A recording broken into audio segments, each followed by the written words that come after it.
Situation where it's always been okay to call white people crackers and honkies. At least that's what they call them in the South.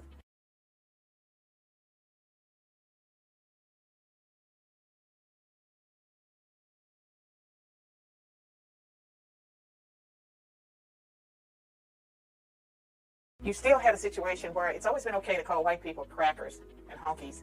At least that's what they call them in the South. And that would be a form of anti-whiteism. But now the dictionary, actually has a definition for anti-whiteism: prejudice or discriminating against or hostile towards white people. And I believe that's positive to have a definition, a dictionary definition, because a discrimination can take place against white people. That there's a lot of hatred towards white people.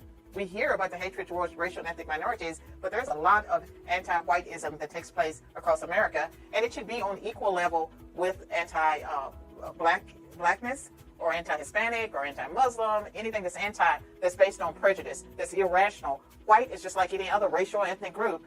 And many of the things that the progressives attribute to whiteness, it's really Western civilization that's under attack. And with the Smithsonian, they have argued at times that if you plan for the future, you get to places on time, if you believe in hard work, the math that you have to take in school to qualify for almost any type of occupation, that's racist.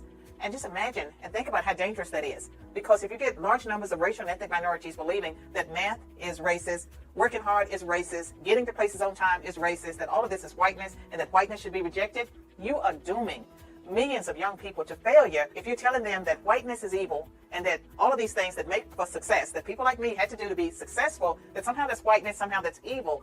This anti-whiteness, that's what it is, anti-whiteism. It's destructive. It's related to Marxism.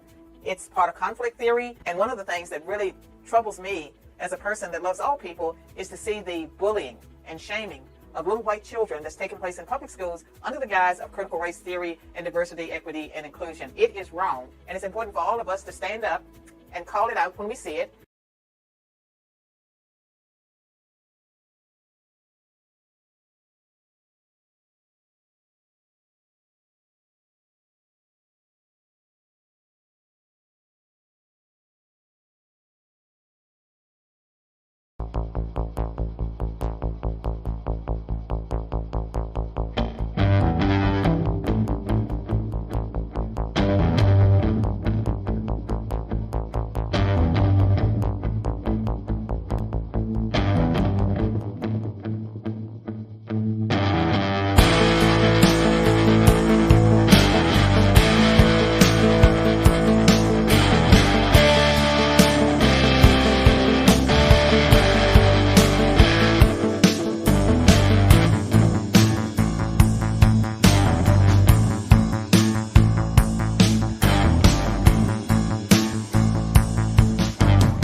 Hey kid, don't ever let them get inside your head. They'll tell you what to do in life instead of everything you know that you could get. Don't let them guide your life towards regret. I'll fight for what I love with every breath. My past is filled with things I won't forget. I use them all to push me to my best. So treat the worst of times just like a test.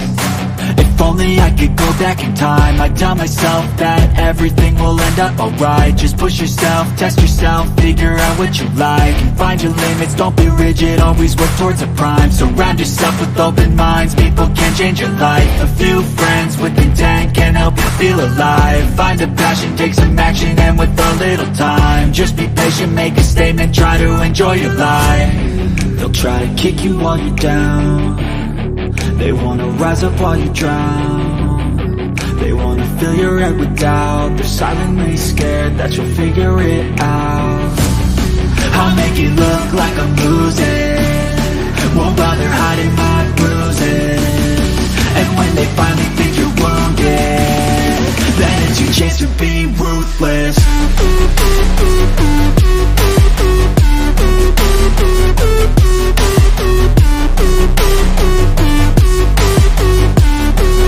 It's your chance to be ruthless.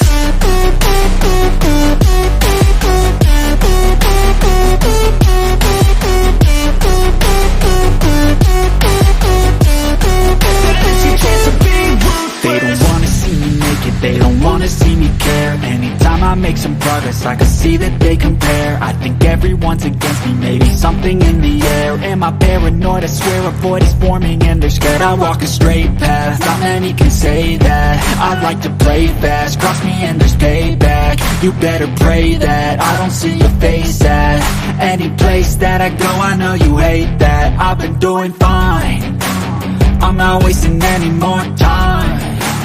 I live for the fight and the climb, and I think that the pain that's deep inside is what defines. So I won't give up, I'm gonna make it to the top. I don't care what's in my way, I swear I'm never gonna stop. I could fall flat on my face and I swear I will get back up, cause I don't deserve a thing and the road ahead is tough. They'll try to kick you while you're down. They wanna rise up while you drown. They wanna fill your head with doubt. They're silently scared that you'll figure it out. I'll make it look like I'm losing, won't bother hiding my bruises. And when they finally think you're wounded, then it's your chance to be ruthless.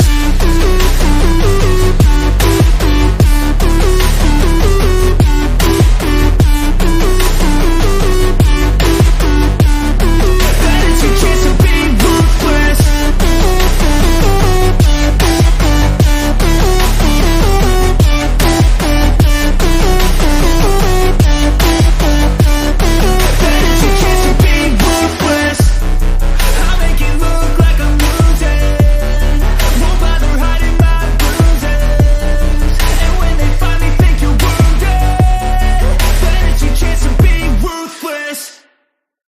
When there's nothing left but the fire in my chest and the air that fills my lungs, I'll hold my tears and trade my ears for a glimpse at kingdom come. On the other side of misery, there's a world we long to see. The strife we share will take us there to relief and sovereignty. Oh my God, we'll have our home again. By God, we'll have our home. By blood or sweat, we'll get there yet. By God, we'll have our home. In our own towns, we're foreigners now. Our names are spat and cursed. The headline smack of another attack, not the last and not the worst. Oh, my fathers, they look down on me. I wonder what they feel to see their noble sons driven down beneath a coward's heel. Oh, my God, we'll have our home again. By God, we'll have our home. By blood or sweat, we'll get there yet. By God, we'll have our home. The road is dark they strain to see. I struggle forth to find a friend to light the way for me. Oh, brothers, can you hear my voice, or am I all alone? If there's no fire to guide my way, then I will start my own.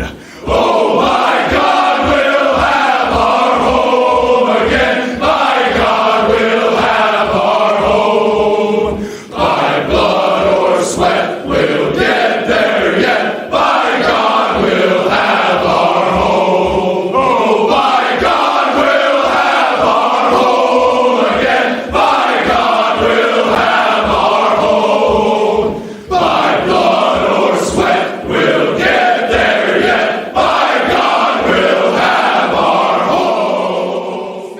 You're damn right we will. And today our featured stories are the NAACP issues travel advisory for Florida, saying the state is openly hostile toward African Americans under Governor DeSantis' administration. We'll talk about it. Daniel Penny, you thought he would be your hero. He's anti-white. Montana says its first in nation TikTok ban protects the people. And I agree. Nevada middle school teacher calls white people problematic. Time to wage war on those suckers. We've got Yiz swashing through for 10 or so minutes. The first swash through ever on Going Free. The lesson of the day, if there's time, gatekeeping subversive, what it means, how you use it, what you should say when encountering these folks, and my addition to my Gab intro to get you all's feedback and educate you at the same time. Your comments, calls, and questions. And then, as you know, there is this. A third-rate magician doing magic shows on a second-rate cruise ship. The pay is good. The accommodation is comfortable. The food is excellent. And the two-show-a-day workload is easy. The mainly elderly audience seemed to enjoy his show, which is unoriginal but has the polish of hundreds of repetitions. All in all, it started out as a great gig, except for one glaring issue. The captain has a talking parrot that he brings to every show. It has worked out how all the tricks are done and gives away his secrets to the audience after every trick. It's fake water in the jug. Squawk. The rabbit is under the hat. Squawk. The girl is hiding under a trap door. Squawk. Now, the audience finds this hilarious. So instead of coming to see a magic show, the crowds are coming to see him being humiliated by a parrot. 2 shows a day, 7 days a week. Utterly depressed and desperate, the magician struggles to find a spectacular new trick to wow the crowd and that the parrot can't figure out. He eventually announces an elaborate disappearing trick involving abundant pyrotechnics and a ring of fire. However, the first night he tries the trick, he accidentally ignites a nearby gas line, causing a catastrophic chain of explosions that causes the ship to break apart and sink almost immediately. The next morning, the sun rises on an empty ocean, except for a single piece of shattered lifeboat, with the magician clinging to one end and the parrot perched at the other, just out of reach. The magician glares at the parrot, and the parrot stares back. But not a word is said. This goes on for a day, then another day, and then on the 3rd day, the parrot finally breaks his silence. Squawk! Okay, I give up. Where's the ship?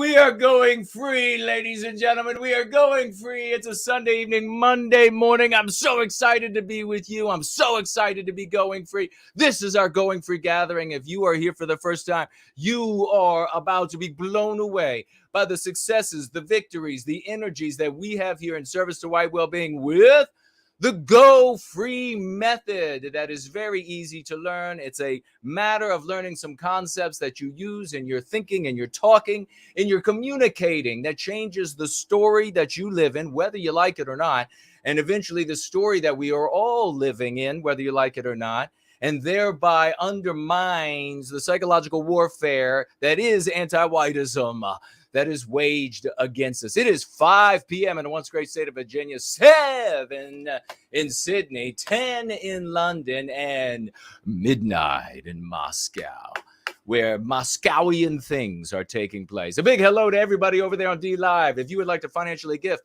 in their weird little cryptocurrency, you may do so. Hello to you. Big hello to everybody over there on Odyssey. If you would like to financially gift in their cryptocurrency, you may do so, but you may also financially gift over there in cash dollars. It's great to see every single one of you. Entropy is up and running, and you can financially gift there in cash dollars, and 15% of that goes to the wonderful people keeping free speech alive over there at Entropy, where no entropy is taking place. There's also a Tall Kevin widget we have named. It's a little widget they have over there where you can communicate your thoughts, your desires, your dreams, your hopes to me, and then I will decide whether or not to read them. And they cannot be deleted except for by you or me. They don't scroll away as they do everywhere else. And finally, whoosh, over here to my right, your left, on one of the many monitors surrounding me, and the people who see my office are like, oh my God, the monitors. We have Cash App, and you can find Cash App and the others in the description below. You may financially gift over on Cash App in one of the main cryptocurrencies that they take, but also cash dollars. And I deeply appreciate every financial gift. And if you are so inclined, you may financially gift in a cryptocurrency directly to one of my wallets that I use by going to nowhiteguild.org, clicking on the financial gift tab, and you will find there the wallets plus a snail mail address at which you can write me. And then your letter will be read in the Sundays by me pulling it out of, maybe I'll have an actual mail bag. I've been thinking about that. I left there today and I was like, maybe I should have an actual mail bag that I pick up and share. Or, as I said, there are 5 wallets over there that you can choose to financially gift me. And if you do anonymously, I will share the anonymous gift with everybody, celebrating your anonymity and your wonderful princely gift. I thank you all. I see the great Elaine Sabatino is here, the great Brand Danger, School of the Dean, School of the West, Danger. We have A. Mercer, great to see you. Trigger warning, First Last with us already. He's with us at the first. Gothic is here. Stephanie, hello, sister. White Student Transmission. Let's see, who else? Sam, Yiz the Unifier, Tokoloshi, Victorian Time Traveler, the great Victorian Time Traveler. Let's jump right into the swashbuckling announcements, but not a moment before I tell you all. And then we're going to get into our news that we want to cover today and your questions and comments and concerns. You may, if you're not inclined to financially gift, you may tag me as No White Guilt, at No White Guilt, and I will see my name, my moniker turn orange, and I will respond to you. And you may also head on over to that question widget. As I said before, it is, you can write in there, and that's on Entropy, right in there without having to financially gift as well. Let's get ready to celebrate some of the swashbuckling, some of the big swash. And we're going to begin with somebody you know very well, ladies and gentlemen.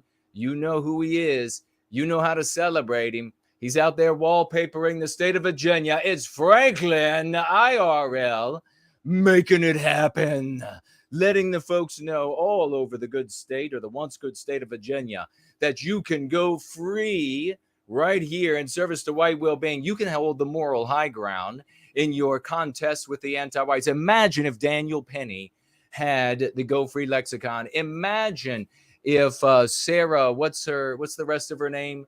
The pregnant little woman. Imagine if she had the Go Free lexicon. Imagine the power. You can wield power that overcomes our victimizers. Franklin is showing you how to get it done. A true lord and magnificent specimen of Westman and Western kind. Let's give it up. Raucous emojis. Drop some crowns on his head. 95s. 95s for the man spreading and wielding the white magic in the once great state of Virginia. Glorious applause. Happy faces, fireworks, whatever it is that you can get out. Maybe throw some diamonds at his feet. This is for real. This guy's out there making it happen like there's no tomorrow, ladies and gentlemen. Are you doing half as much? We celebrate and love the great Franklin. I want to celebrate 07s for a couple of people I've seen kicking some serious ass online. Seamus McCarthy over there on Twitter, I've seen recently kicking some serious ass. 07s for that gentleman. Swash, get out them flags, especially for Franklin. Get out them swashbuckling flags for Franklin. To see you light up the live chat with swash for Franklin, the crossing swords, the shields, the swashbuckling flags. And another for Dandy Westman over there on IG. Swashbuckling 07s, 007s for these heroes. Drop some crowns on them. 95, these people. 95, pin the 95s on them. We also want to celebrate a comment made by Cool Papa J Magic. And he writes here, quote, King Dice, as in Mark Dice. His new video is great. The comment section is filled with people using anti-white, anti-whiteism properly. Warms my heart. 007s for King Dice and all the heroes over there. Spreading the swash, spreading the lexicon. That which takes back our destiny from the anti-whites. As things continue to deteriorate as though acid has been poured across Western civilization. We are the neutralizing and rebuilding agent here in service to white well-being. The reckoning has arrived, ladies and gentlemen. Get them out. Keep them out. Swashbuckling 07s, 07 swashbuckling flags. Big swash for Rapunzel. Over there right now has a tweet running that's just a day old. That's almost at 30,000 views. And almost 100 clicks on the website. Talk about epic swash for Rapunzel. God bless you. Big time swash in service to white well-being. Well done. Well done. Almost finished here with the swash, and we're going to get to the news, ladies and gentlemen. We want to also mention a great champion here. It is an author by the name of no more than Cindy, because the dear lady need no other name. It can just be one name for her and her moniker. She has written a stellar article that is over there.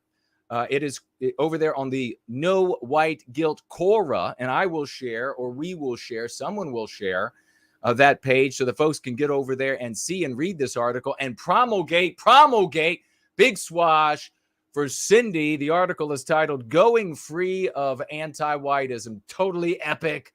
Cindy, 07s, drop some 90, pin some 95s to her chest, pin some 95s for the epic swash of this lady. We also want to mention there's a great article about School of the West, a wonderful, magnificent, stupendous, excellent, impressive, virtuosic article by none other than our very own Final Blossom on the White Wellbeing newsletter. It is titled School of the West, White Positive Homeschooling Resource. So there he's over there, a man of many talents, as you know, and so a true champion for white well-being, and swashing with the biggest swashers among us. And there he is, swashing out there for the big School of the West, Frank Danger, and his John Malt, all those other champions over there. Let's celebrate them. And I want to say this at the end of the swashbuckling announcements as we get into the news. If you are somebody who is kicking ass, big swash, or you're out there, you see somebody doing it, please communicate it directly to me. Please communicate it directly to any of the GFC leaders so that they can get it to me. For example, Mr. V, Patrick of Southtown, all of the mods, you can communicate it to them and they can communicate it to me. I want to know who is waving the swashbuckling flag, who's swinging in over from the burning Raptors, over the burning ship, over the burning fort, and pulling the sword free, kicking ass in service to white well-being, because that's what we do. Not only do we win, succeed, but we do it with magnificent flamboyance. 20 seconds, and we'll be right back.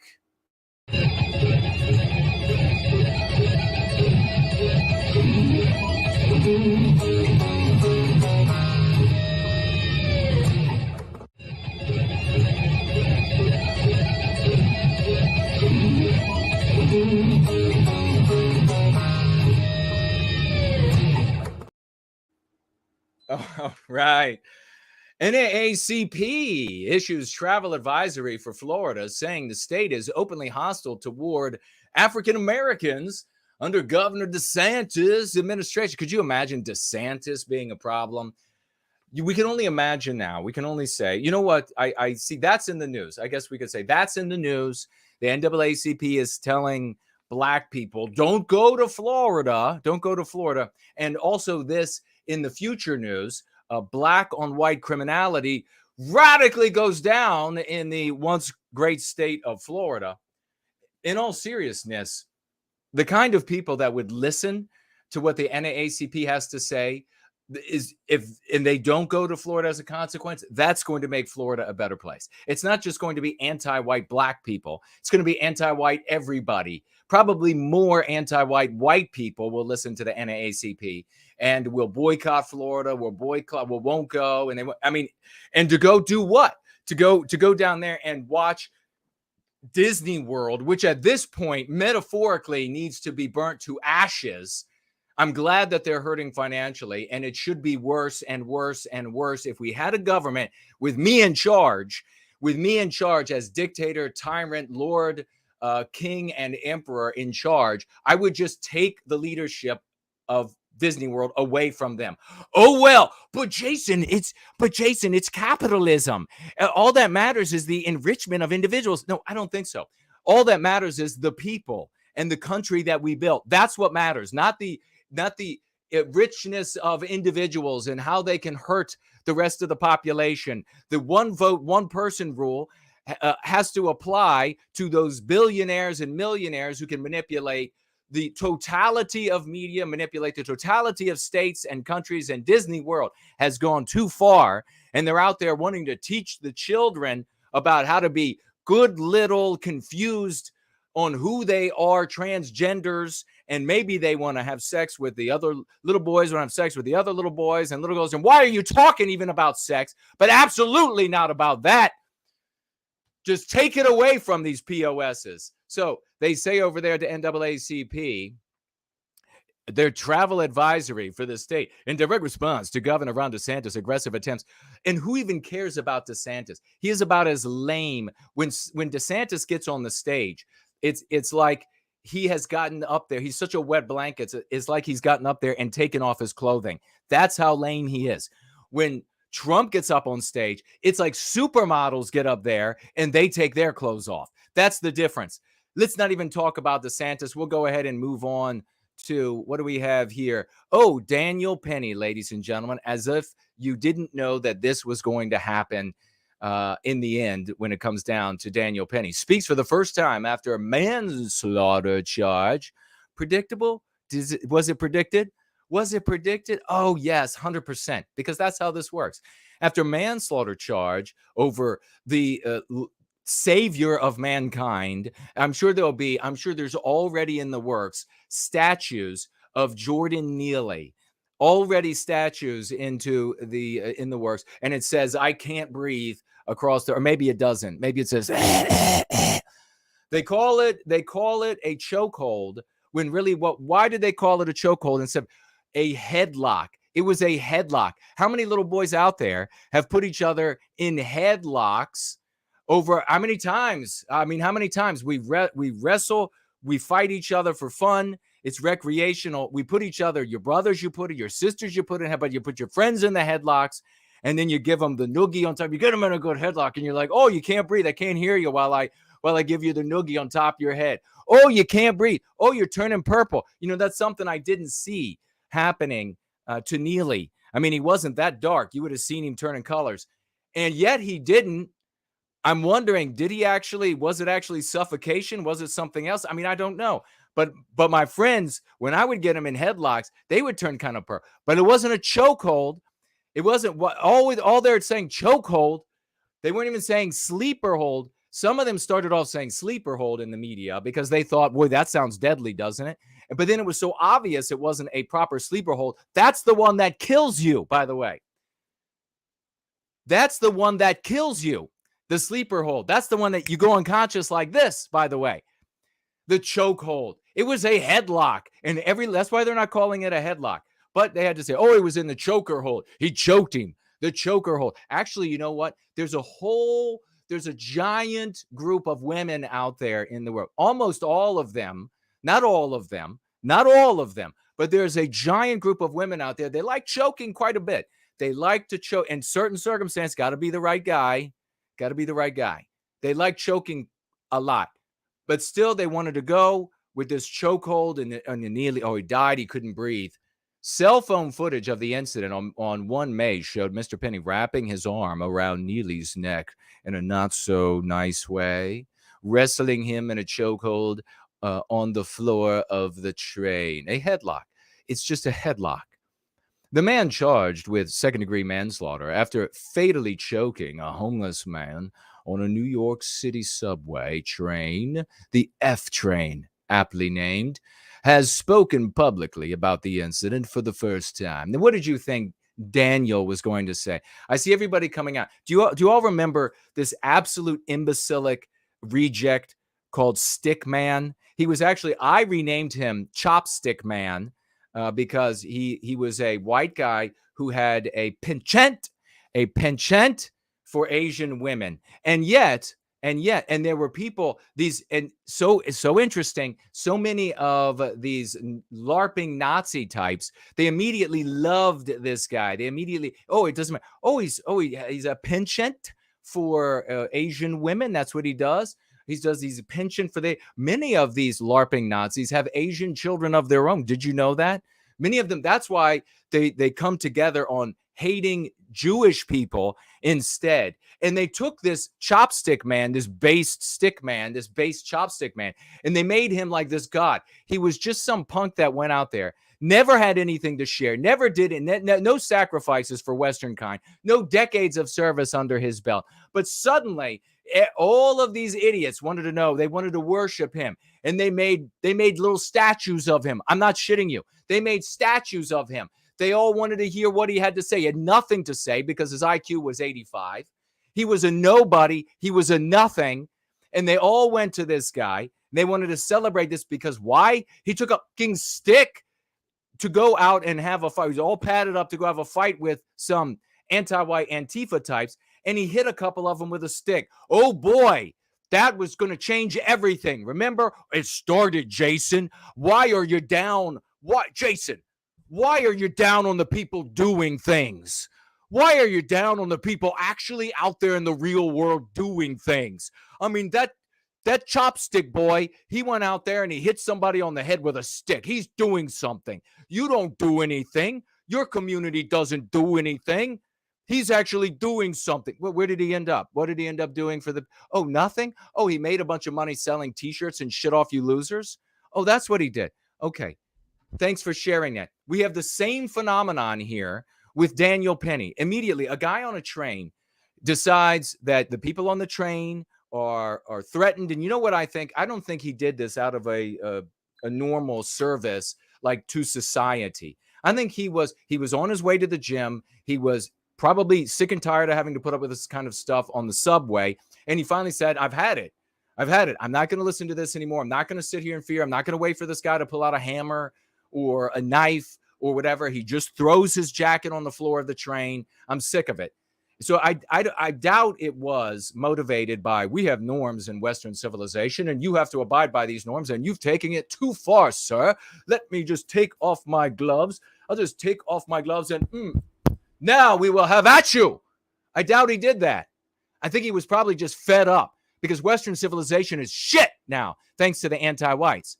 But he's suddenly being made into this. What does he have to say? All of these Nazi LARPing losers, they're everywhere. They're making these memes. They're putting them up everywhere. They put this like God light on this guy and the God eyes on this guy. For what? Well, he's doing something. Well, guess what he did? He said he's anti-white. What do y'all think now? What do you losers think now? Daniel Penny, who is white, told the New York, and they're reminding us this at the Independent UK, he's white. And they spell it with a small case W. I don't know if they talk about any other race here, but it would be nice to see if they spell Jewish with a capital J or black with a capital B. We'll just look. Daniel Penny, who is white, told the New York Post that Jordan Neely's death had, quote, nothing to do with race and everything to do with a system that so desperately failed us. Let me just wipe off these tears, Daniel Penny. Let me just wipe off the tears. Let me just tell you what I actually feel about this. I don't know how I actually feel about it. A system has failed us.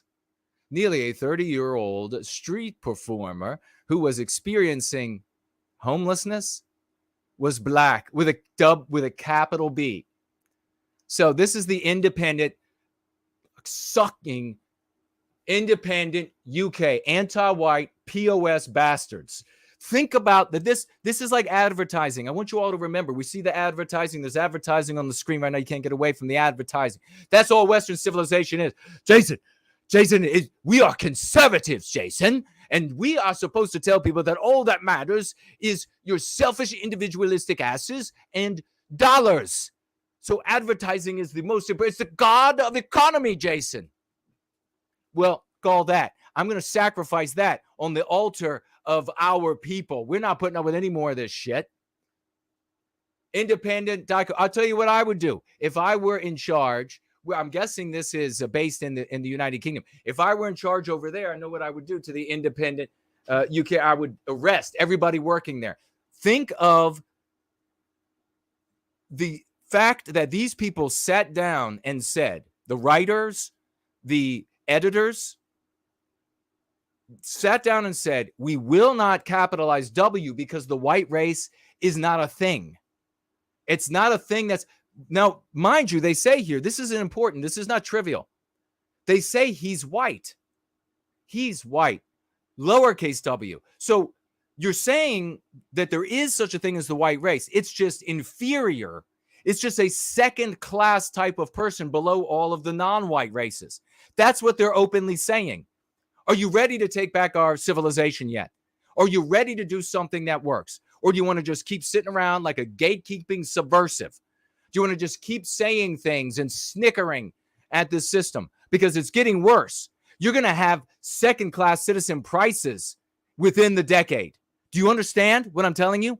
Within another 10 years, you will have second-class citizen prices in healthcare, in food, in services. You'll pay more because you're white. Are you going to snicker at that?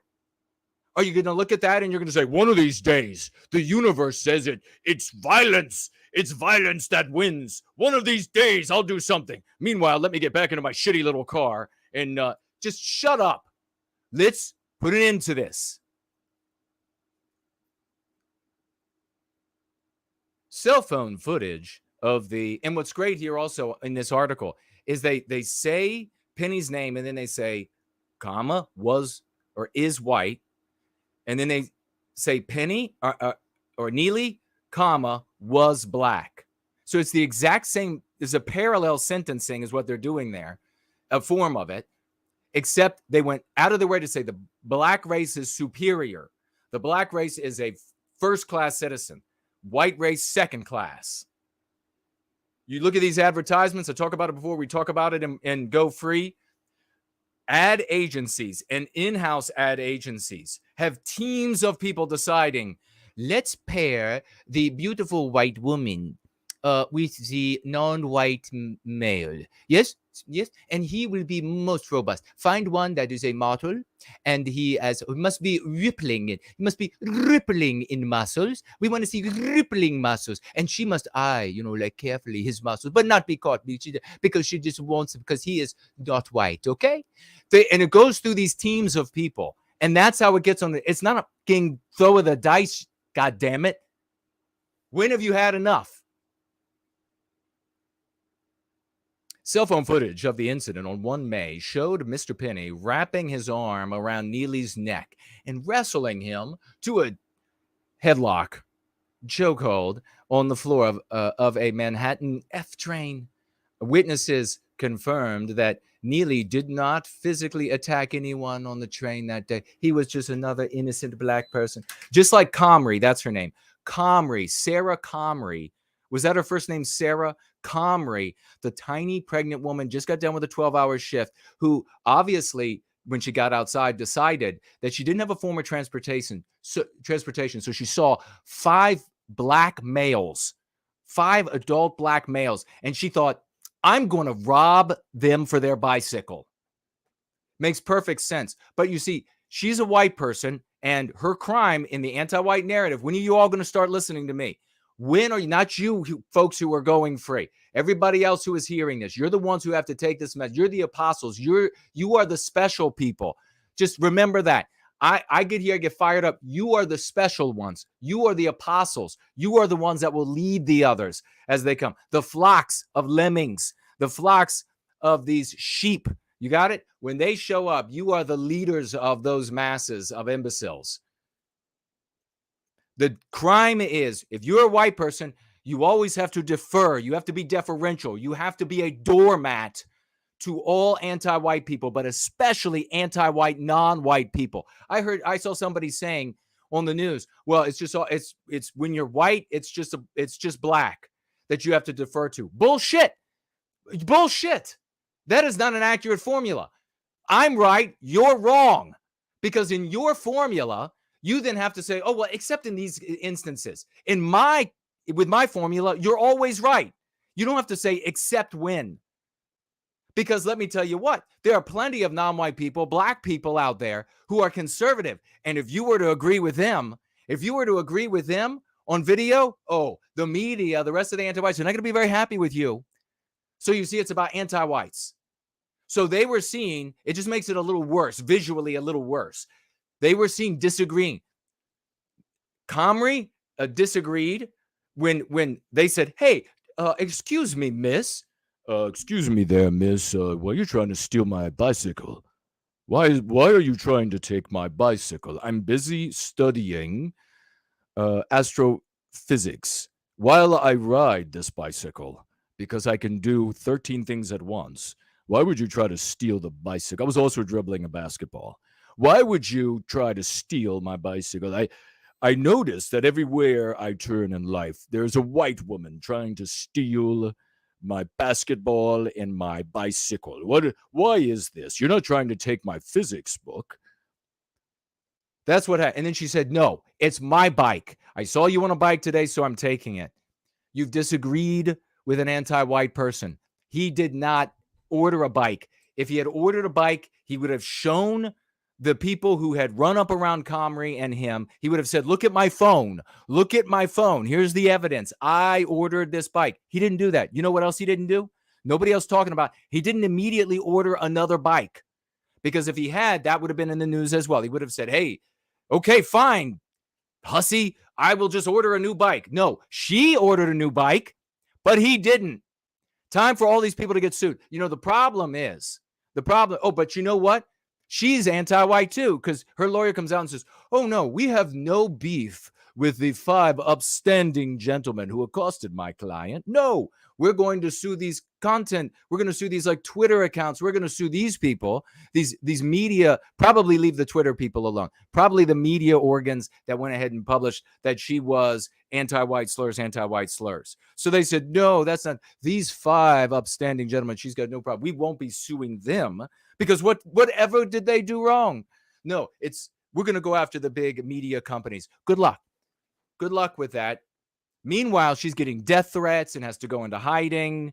But statements about how it's not about race coming from her, and statements from, it gets worse for Daniel Penny. Statements from Daniel Penny about it's not about race. Race has nothing to do with it. And then watch all of the LARPers come running up and say, "Oh, he's attacking. Oi, are you attacking this wonderful Penny?"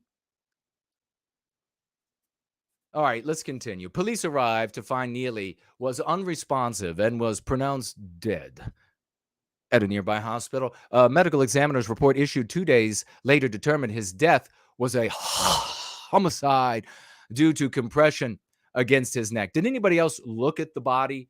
Did anybody else? We're going to be talking about Montana in a moment and why TikTok has to go, and why your content creators out there, your organization leaders that have been standing with TikTok are assholes.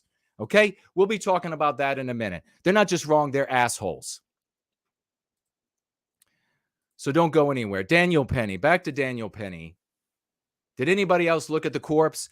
What was there did anybody test the blood? Did they go through in this guy's system and they find out X, Y, or Z? Did they take a look at the heart? Did they take a look? I mean, I'm wondering, living on the streets, has he been taking care of himself? Has he been using a lot of drugs? In fact, has he used things that have weakened his heart, the heart muscle, the heart valve? If somebody uses drugs and over a period of time and they weaken their heart, they weaken their nervous system, the drugs eating away at their system, they're not eating right. Like the vast majority of most people, they're not eating right, but their system is so frangible that all you got to do is raise your voice at them and they drop dead. And now you're some kind of a monster for having. Well, no, it's not going to happen. If it's a white person that dies, you're going to be just fine.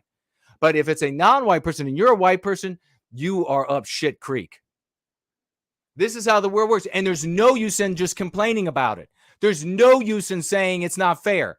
There's no, all of these people who are belly aching about Jews or belly aching about blacks, they're losers. That's what they are. They're going to tell you, what are they saying right now? It's not fair. And then one of these days, shut up, go back to your little shitty car that you drive and a shitty job that you have, and stop thinking about these things. We're tired of hearing from you. Quote, Penny talking here. I judge a person based on their character. You know what he's saying there? He's trying to recite MLK, but he can't do it from memory. How much do you want to bet he'll go memorize MLK's words and he'll be reciting those in future interviews? Do you think obeisance to anti-whiteism? First of all, what does this tell you about who's in charge? And folks, the things I say are the things that you can take and use in your conversations with friends, family, and strangers. You got it. Do you got it? I'm not saying it because I just like to hear my own voice. I mean, I could do that anytime I want. And I do like hearing myself, actually. It's quite arousing. It's quite a sexy thing to hear myself. But having said that, these are things that you can share yourself. Him making this obeisance, this bowing, this kowtowing, this deferring to the what? What is it that's ruling society? What is it in charge of society? It's not the white race doing its utmost for the white race, is it? That's the anti-white narrative. That's where people live. You have to share this little reality right here and share that little snippet of truth. You're not trying to historically revise their minds. You're just applying this little bit of pressure. It's a pressure point that you're pressing. And then like the Vulcan grip, they can drop down. They drop down and then you can step on them until they get it right. Get down there, because I know that in the real world, people are either at your feet or at your throat. That's how anti-whites work. You're going to use this little pressure point. I teach you the pressure points. That's what we do here. We got a method here. Jason doesn't allow us to just do whatever, because we have a method, you retarduses, a method. He's going to end up. So what is he doing? He is bowing. He is kowtowing. He is being sycophantic. He's truckling at the teat of anti-whiteism, because anti-whites are in charge, because there's an anti-white narrative that we are forced to live under. Does that make sense?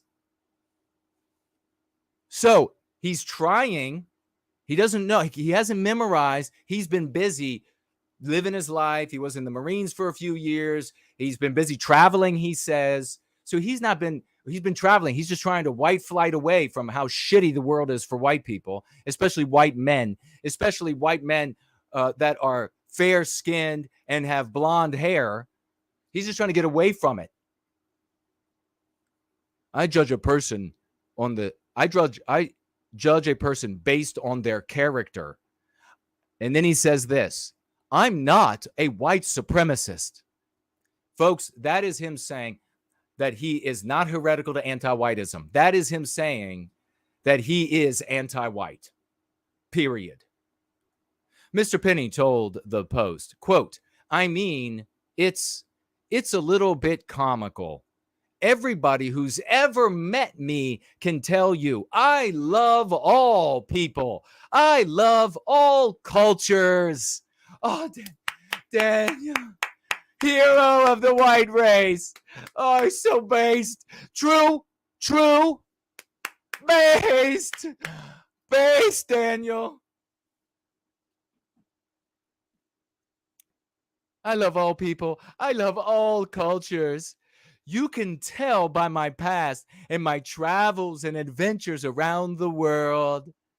I was actually planning a road trip. Oh my God, I haven't read all this. Oh, it's worse than I thought. Oh my gosh. Oh, it's good being right. It is so good. It is so good to be on Team WWB, ladies and gentlemen. It is so good to be here. I was actually planning, says Penny, a road trip through Africa before this happened.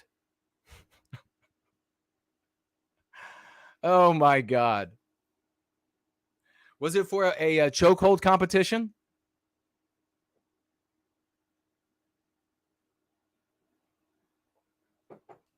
I was this close to traveling through Africa, where I plan to find my blackest of brides. Can somebody tell me what MLK said about character? Can somebody? What else can I do? Where does anybody have an Israeli flag? Israeli flag? La Raza? Is La Raza here? Can I give a shout out to La Raza? Can I give a shout out? And meanwhile, all the Nazi LARPers are still like, based. Real? True?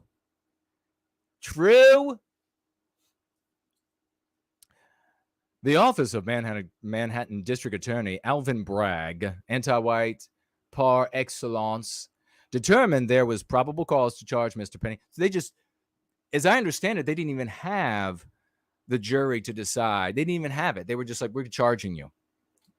You're charged. Determined there was probable cause to charge Mr. Penny on 12 May after several witnesses interview, a review of photo and video evidence, and a discussion with the medical examiner's office. Mr. Penny was charged with second-degree manslaughter and released on $100,000 bond. He did not enter a plea. His next court appearance is 17 July. I'm curious. They normally aren't they just letting like rapists go? No, don't worry about bail. Go ahead. White guy shows up there like $100,000. Pay up if you want to get out of here. And you better, because they're going to kill you. They're going to kill you in there. So you better pay up. Go ahead. Mortgage the parents' house. Pay up, white man. Quote, Jordan Neely should still be alive today. And I thought, boy, wouldn't that be nice if he were still alive, terrorizing passengers on the F train? On the F train. That would be so nice. And my thoughts continue to be with his family and loved ones. Are the people who you mean left him on the street?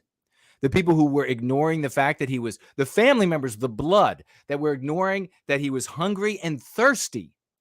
Those people who now want to sue, who are now going to bring a civil suit, just like happens to every single white person, and all of the Nazi LARPers are like, no, he's totally bait, and all the other antags out there, like the kid that went out there and shot for what? For what? For some cars? That we went out there and shot, and they're like, oh, see, he got, oh, wait, he's totally getting sued and can't function in the world and everything. Oh, guess Jason was right. Guess Jason was right again. He's so arrogant, Kim. You know that? Doesn't he like rape turtles or something? Doesn't he like rape or steal them? Or doesn't he do something like that? I heard that somewhere. I'm deeply saddened by the loss of life. Mr. Penny. Oh, this is Mr. Penny talking again. I'm deeply saddened. I'm deeply saddened as I ponder MLK speeches and my trip through Africa for my armbar competition. I am deeply saddened by the loss of life. Mr. Penny told the Post this weekend. It's tragic what happened to him. Hopefully we can change the system. So change the system that so desperately failed us. Who's he talking about? What system? Who's in charge? It's the anti-white narrative he's appealing to. It's the anti-white narrative that he's drawing those deductions from. The system is dominated by white people for the benefit of white people. That's the system that failed us. He's including himself with the rest of anti-whiteism. What a great champ you all have in Mr. Penny. Let's go ahead and jump on over. I'm going to see what you all are saying, see about financial gifts. We're going to jump into Montana says, First in Nation, TikTok ban protects people. TikTok says it violates rights. Well, we'll see about that.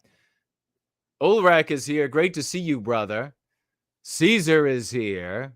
Character Matters is here. Davy Boyd is here. Sherry, great to see you, sister.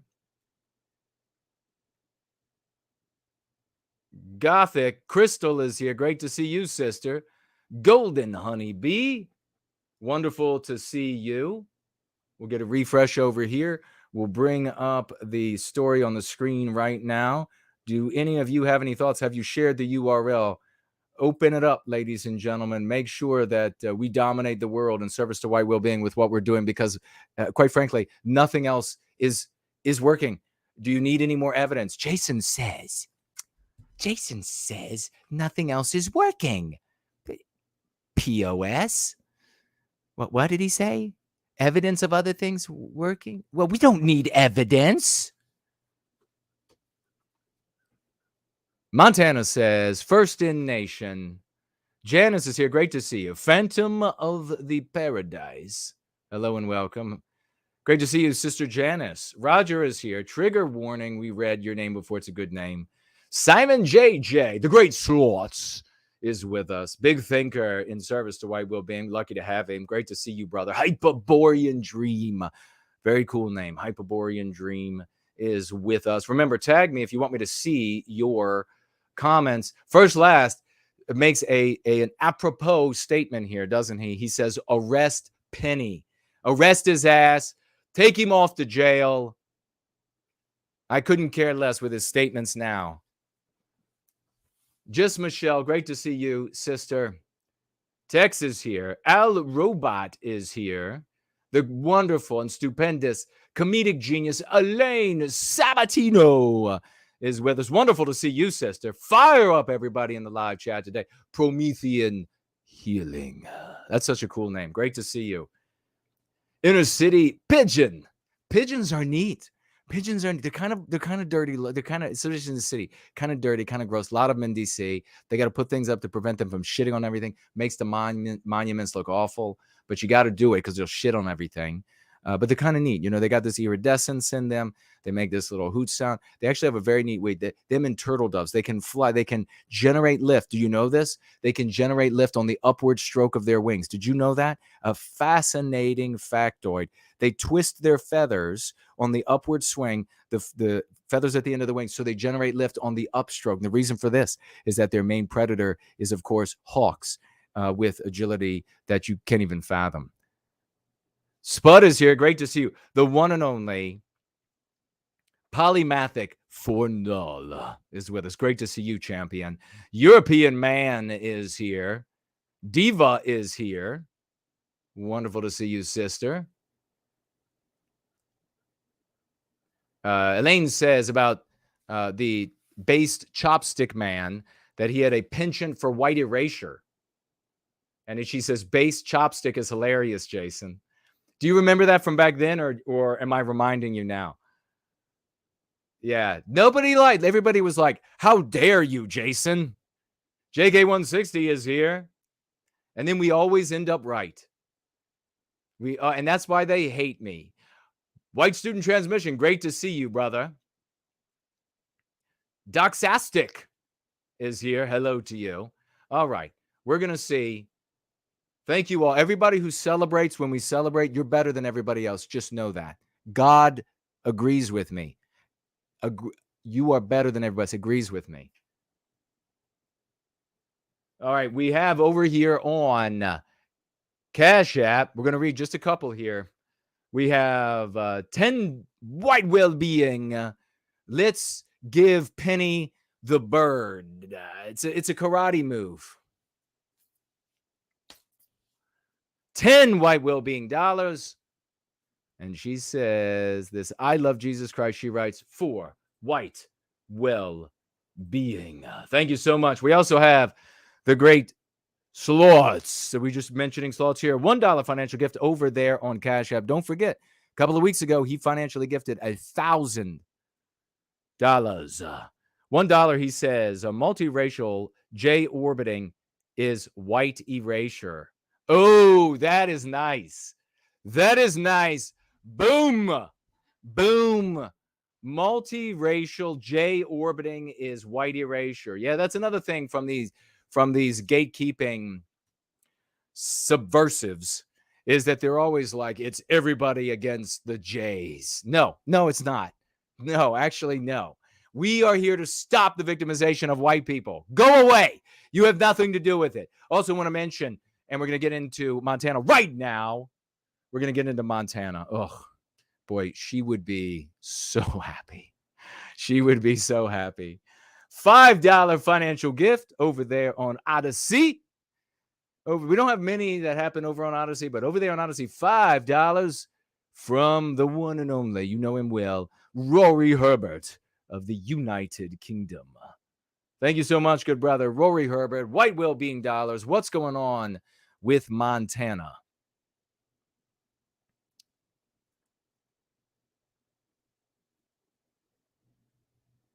Helena, Montana. Montana would have a hell of a good time with me. Uh-oh. First Last must have a financial gift over there. But I was only doing a few. I wasn't looking to ignore the rest. I was only doing a few. But we will get First Last. Who has financially gifted? Let's see.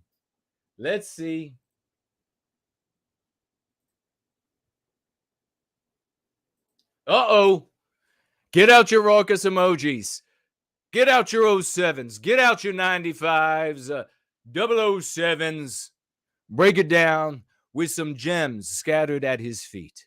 Scatter the gems so that every step he takes glitters. Glitters like the purest ice in the most northern regions under the noontide sun. First Last, financially gifting $100. 100 white well-being dollars from the great First Last, who is here in so many ways in service to white well-being, and in this, a financial gift of $100, a testimonial to the effectiveness of white well-being, of going free, of the Go Free method. Not only the $100 testimonial, but also an idea for an MC he shared in his previous financial gift the last time we were together. Doctorate of Doom. It is the one and only First Last. These guys, these anti-whites, They're anti-whites, truly. The LARPers, the antags they get doctorates of doom, doctorates in doom. They're doctorates of doom because all they do is doom document. They don't fix anything. Well, the other thing they do with their time is subvert. Every effort that they subvert. God bless this champion. Thank you all. How about some 95s for the white magic wielded by First Last? Montana, who would have a hell of a good time with no white guilt, says here, Montana became the first state in the U.S. to, I actually don't know anybody named Montana, but if I did, she would have a wonderful time. Montana became the first state in the U.S. to enact a complete ban on TikTok on Monday when Republican Governor Greg, what is this guy's name? Is it Forte? Gianforte? Signed a measure that's more sweeping than any other state's attempts to curtail the social media app, which is owned by some sort of Chinese people. Really? Like American Chinese people? Some Chinese people. Canadian Chinese? No, some other Chinese in China? Maybe. You mean Communist Party? Do you want to go that far? Yes. Yeah, I kind of want to go that far. I kind of think that's important. Why do we live in this hell? The measure, scheduled to take effect on January 1, 2024, is expected to be challenged legally and will serve as a testing ground for the TikTok-free America that many national lawmakers have envisioned. Cybersecurity experts say it could be difficult to enforce the ban. Quote, today, Montana takes the most decisive action of any state to protect Montana's private data and sensitive personal information from being harvested by the Chinese Communist Party, Gianforte said in a statement. Is that how you pronounce his name? TikTok spokesperson Brooke Oberwetter.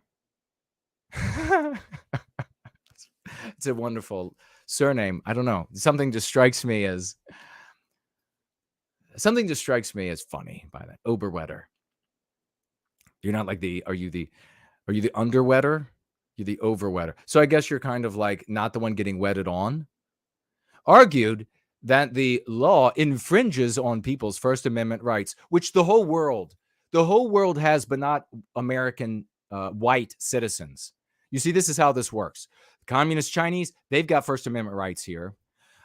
Every person from all around the globe that can get their ass to Central South America and then waddle up through the bottom of America. You know, it's kind of, now you think about this, it's like waddling up through. Are we being molested? They're waddling up through the bottom of America. Are we getting molested? Is this kind of like a snake coming up out of the toilet? I mean, it's your metaphor, not mine. I'm just observing your thoughts. I can do that. Oberwetter, huh? Everybody has these rights but us. And I'll be giving you my thoughts. I wrote down a few thoughts. I'm going to give you my thoughts on this. Probably you all can share me. Which content creators have you heard that's been going on, just prattling on and on and on in the most ignorant way that they can about TikTok and how it should stay in place? Absurd. TikTok spokesperson Brooke Oberwetter, First Amendment rights. She declined to say whether the company will file a suit. Quote, we want to reassure Montanans that they can continue using TikTok to express themselves, earn a living, and find community, as we continue working to defend the rights of our users inside and outside of Montana, Oberwetter wedded in a statement. The American Civil Liberties Antiwhite Hell of Montana and Net Choice, a trade group that counts Google and TikTok as its members, also called the law unconstitutional. Because you see, the state constitution, federal constitution that we created in these once great United States and the amalgamation, the United States, apply to the world, even other countries. Foreign nationals, everyone, just not you white Americans. or also white people around the world as well. Not to them either, unless they're anti-white. Keegan Mendrano? But we'll say Mendrano.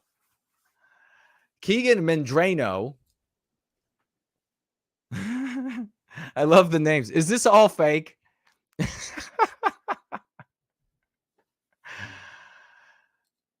Keegan Mendrano, policy director for the ACLU of Montana, said the legislature, quote, trampled on the free speech of hundreds of thousands of Montanans who use the app. Is that kind of like trampling on the right to use fentanyl produced in China? A victimless crime? Like marijuana use? Victimless crimes? Can you see the writing on the wall? Trampled on the free speech of hundreds of thousands of Montanans who use the app to express themselves in vulgar and disgusting, horrific, and degenerating ways, gather information, and run their small business in the name of anti-Chinese sentiment. You mean anti-communist Chinese sentiment. Okay, that's what you mean.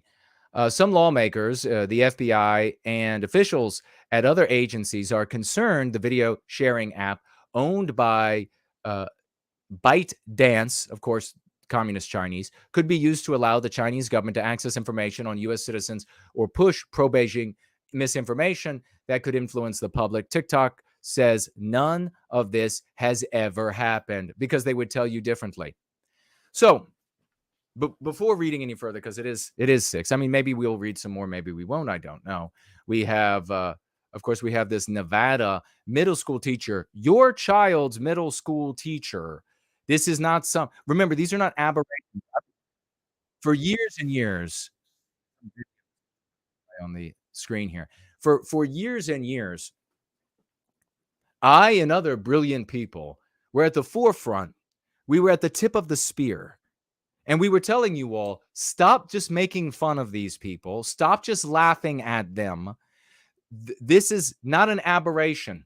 These people are a brewing army of anti-whites, of radical anti-whites that want to absolutely white erase, not just our norms and customs and statues and street signs and rewrite the entire history, which is white erasing it, not just get rid of our governments, get rid of our laws, get rid of our rights that we fought and died for, get rid of our future, take our future away from us, but actually physically want to biologically white erase us, that these people were a growing, swelling, grooming army.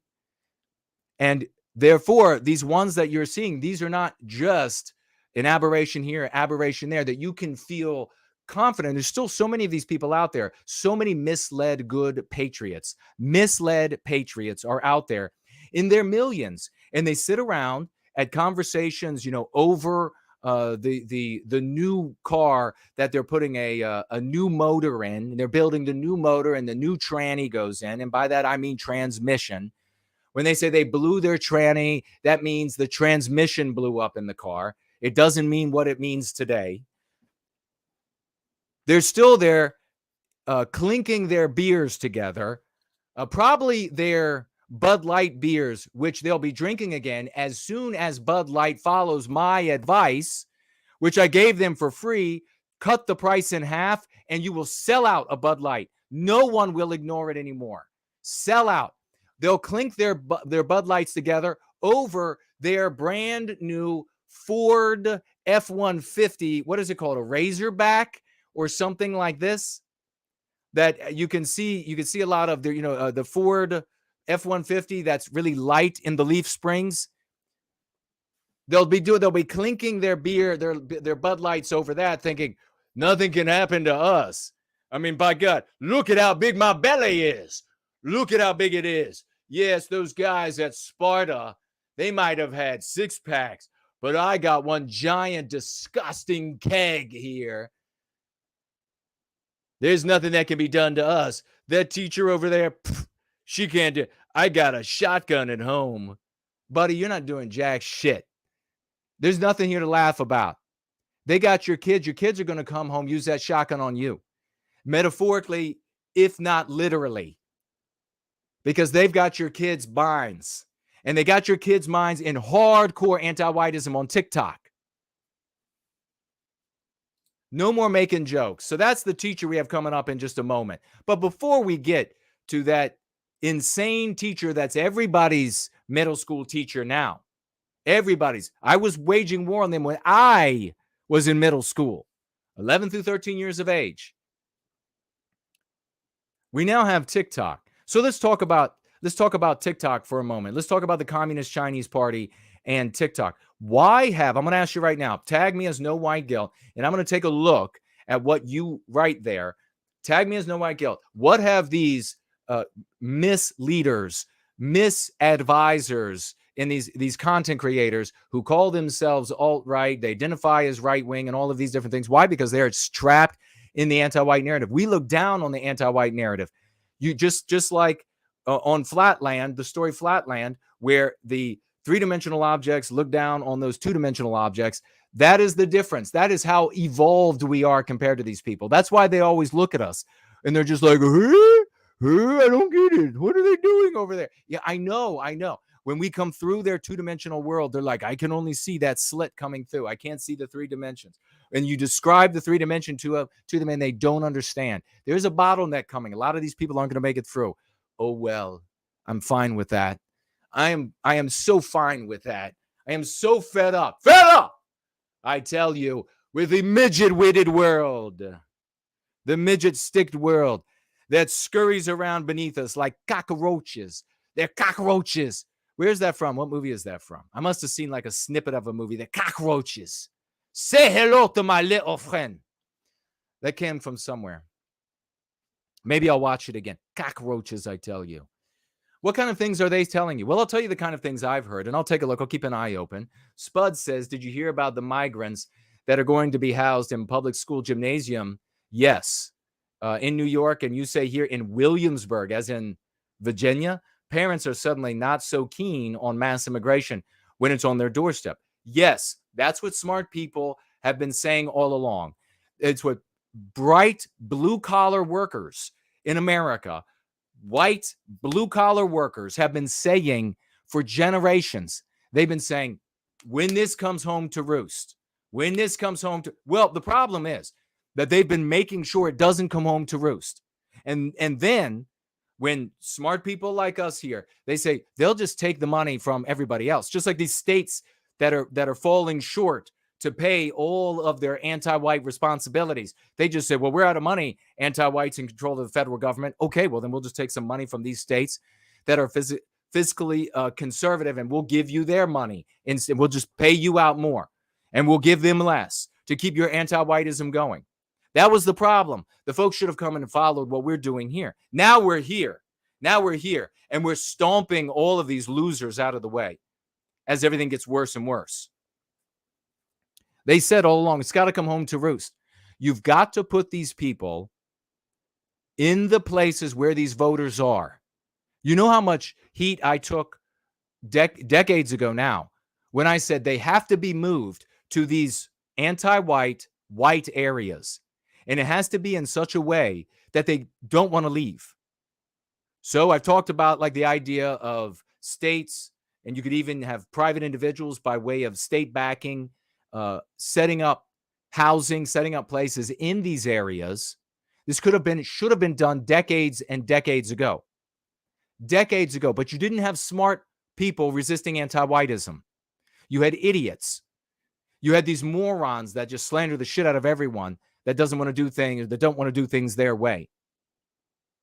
They soil the garments of men far better than themselves. It needed to be, but Jason, they said, how dare you move them to these white areas? White people will be harmed.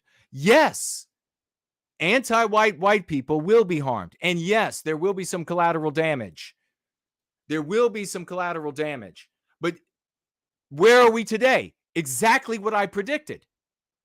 Exactly what I said would happen. Those areas are going to be soiled anyhow. Idiots. But that's not what we're talking. We're talking about TikTok and why it's important. We need TikTok dead. We need TikTok gone. conservative, patriotic content creators misleading their flocks, Republicans. But you see this, and this is the divide.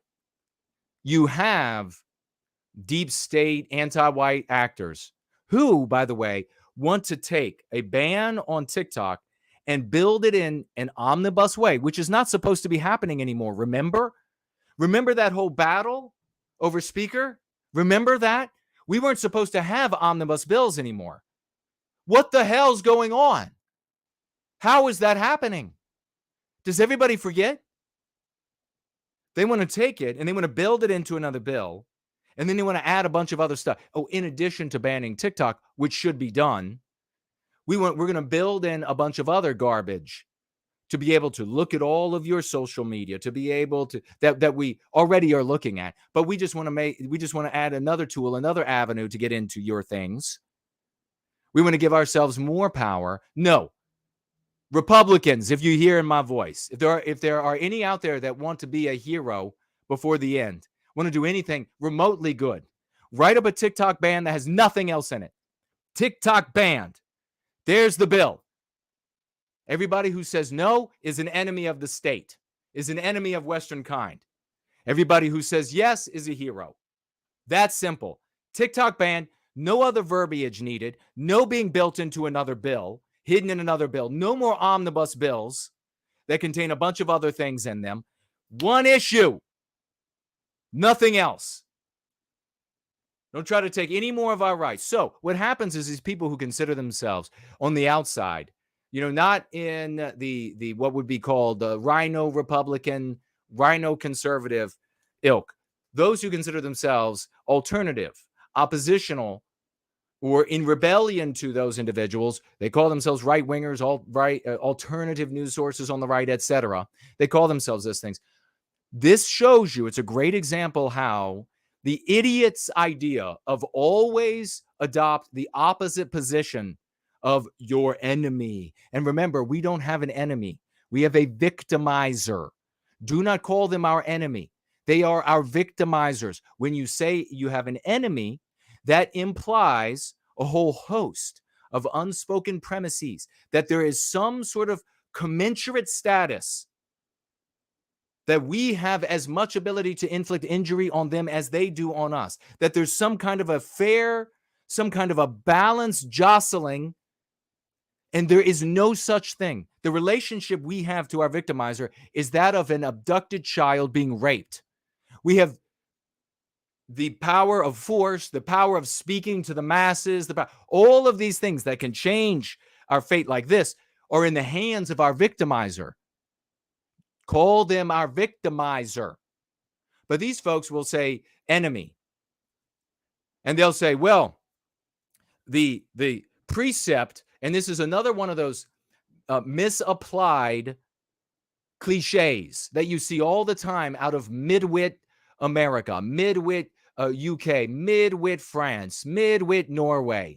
It's just the deep and unending midwit takes, is to take a precept, is to take a correction, is to take a slogan from one area and then just apply it universally because you're a fucking retardist. That's why you do it. That's why because you don't understand. It's totally inappropriate.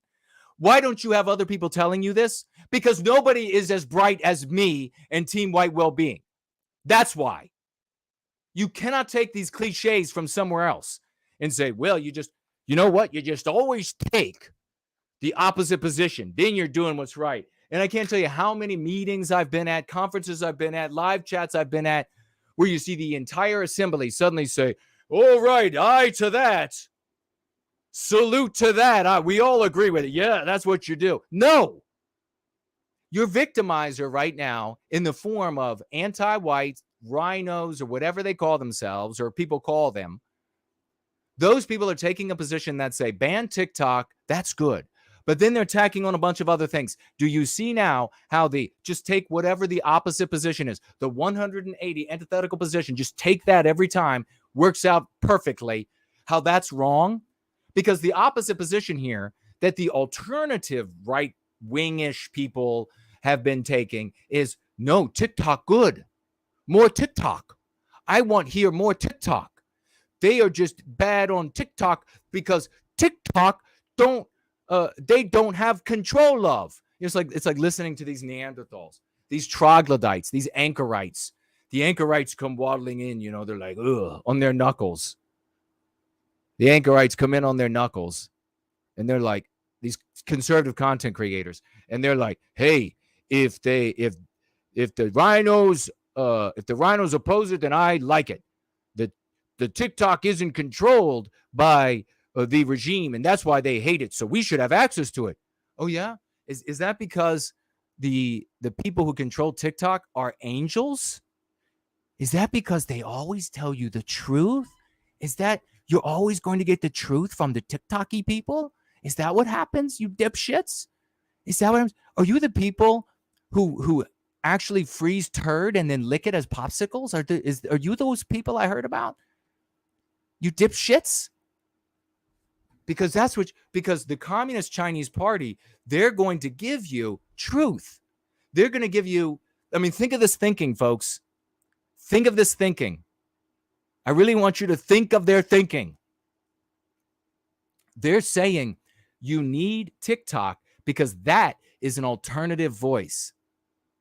As though it's going to help you balance out what's going on in the world. You're going to be able to make a better decision because you have one anti-white regime telling you its opinion in the West and another anti-white regime in the Communist Chinese Party. And then you'll come to truth.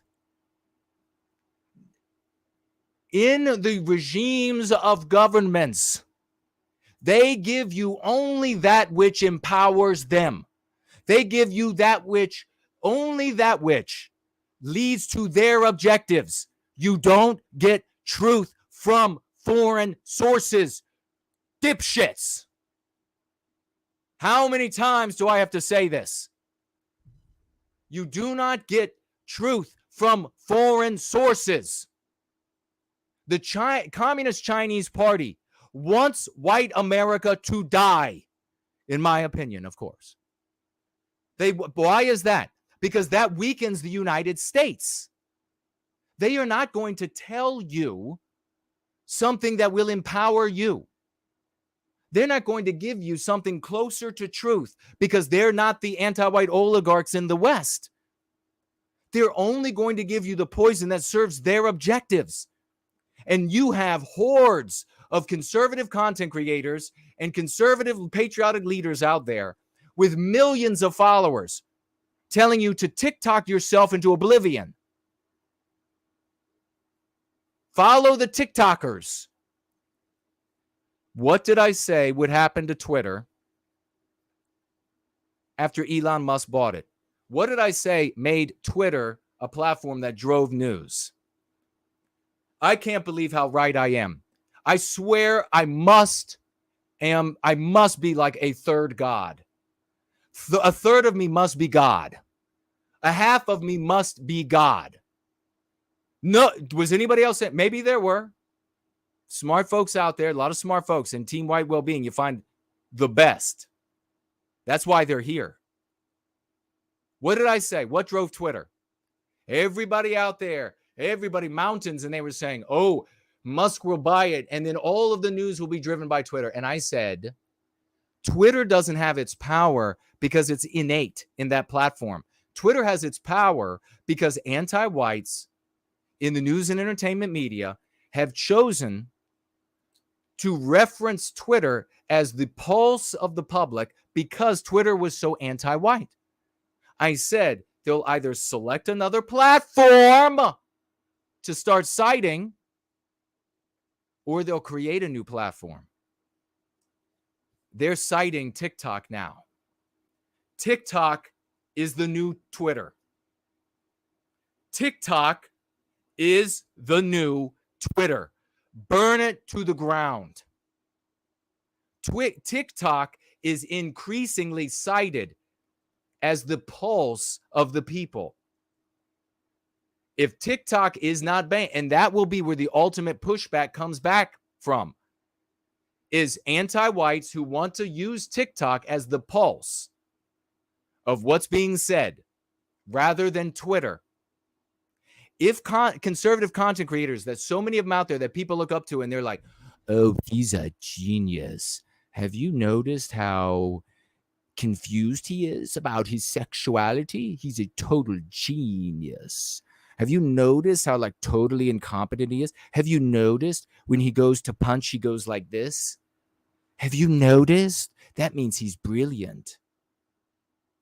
Have you noticed? These people are leading you to believe something that will harm us, something they will complain about within a year or two or definitely 5, that TikTok has become this festering mephitic hellscape of anti-whiteism that ABC, NBC, Fox News, CNN, Harvard, Yale, and the rest are citing as the pulse of the people.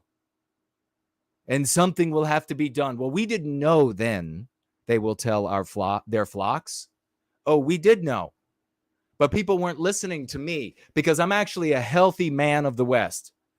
I know I know who I am. I know where and when I would fight. And let me tell you, I can whoop ass. I know how to use firearms, right to self-defense, ready to use it. I even know how to use other weapons. I know how to use butterfly knives. I know how to use nunchucks. I know how to whoop your ass into the ground. I know what, I'm not confused about my sexuality at all. In fact, I could do that work and make 6 figures. That alone. I know, and the folks in Team White Wellbeing know right now that this is the new Twitter. Moreover, as they're complaining and telling people that Twitter, that they should be pulling for Twitter, that Twitter should be left alone, that you have this voice of free speech. And we'll get to the free speech thing in a moment. With this voice of free speech, this sacrosanct thing. We'll get to free speech. We want Twitter to die, or rather the new Twitter, TikTok, to die, so that all of those people, or a huge sum of them, have to migrate where? Because I'm going to guess that if Elon Musk realizes that he's in a race for the TikTok user base, he's going to win. I'm going to guess Instagram is not going to win. I'm going to up against Elon, the genius, billionaire, multi-billionaire Musk. I'm going to guess he's going to win. I'm going to guess Instagram is not going to win. I'm going to guess that a startup is not going to win. My money is on Musk. So if we kill TikTok, that user base is going to want to go somewhere. They're going to have to go somewhere. I want them going to Musk's house. Because in Musk's house, we have a much better chance of advocating for white well-being.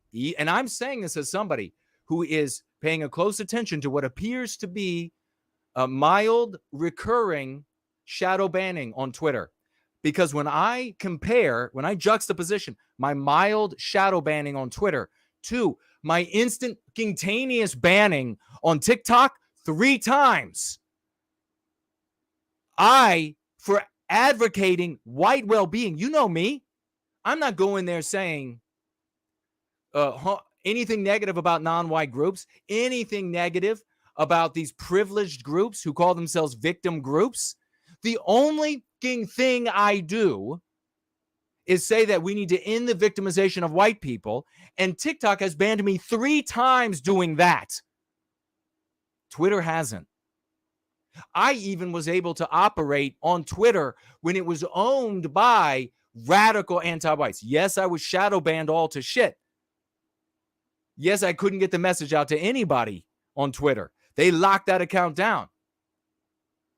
I could still operate. TikTok, no. You can't. And the folks, our people who operate there, they do so for spurts. And they do so by the grace of God. They do so by pure luck. It's totally aleatory. But if you're as known as I am, advocating for an end to the victim, imagine that. that you have a platform. I can be on Facebook. I can be on Twitter radicalism. I can be on Instagram. I can be on these platforms totally held and dominated by anti-whites. And I can function there saying that our truth, the truth, that all we want to do is we want to end the victimization of white people for the benefit of everyone. We can show how it benefits everyone of all races. We welcome everybody of all races in to help us put an end to the victimization of white people and how it benefits them. And many of these people can see that. Good people of all races can see that. And all religions can see that. But on TikTok, no. You're not allowed to do that. Can you imagine that now the conservatives, the people who call it content creators, the alternatives to the Republican Party that see themselves as this resistance to the Republican Party, that will call themselves alt-right or which is really a new usage of alt-right because the fad died. The original fad of the alt-right died. These people who will say they're American first, America first, and all of these all similar or analogous names. And they want the platform because they have that idiotic, cliche, inappropriate corrective, which is whatever my enemy does, I do differently. I do the opposite. So if the rhinos want to shut down TikTok, then I want to support it.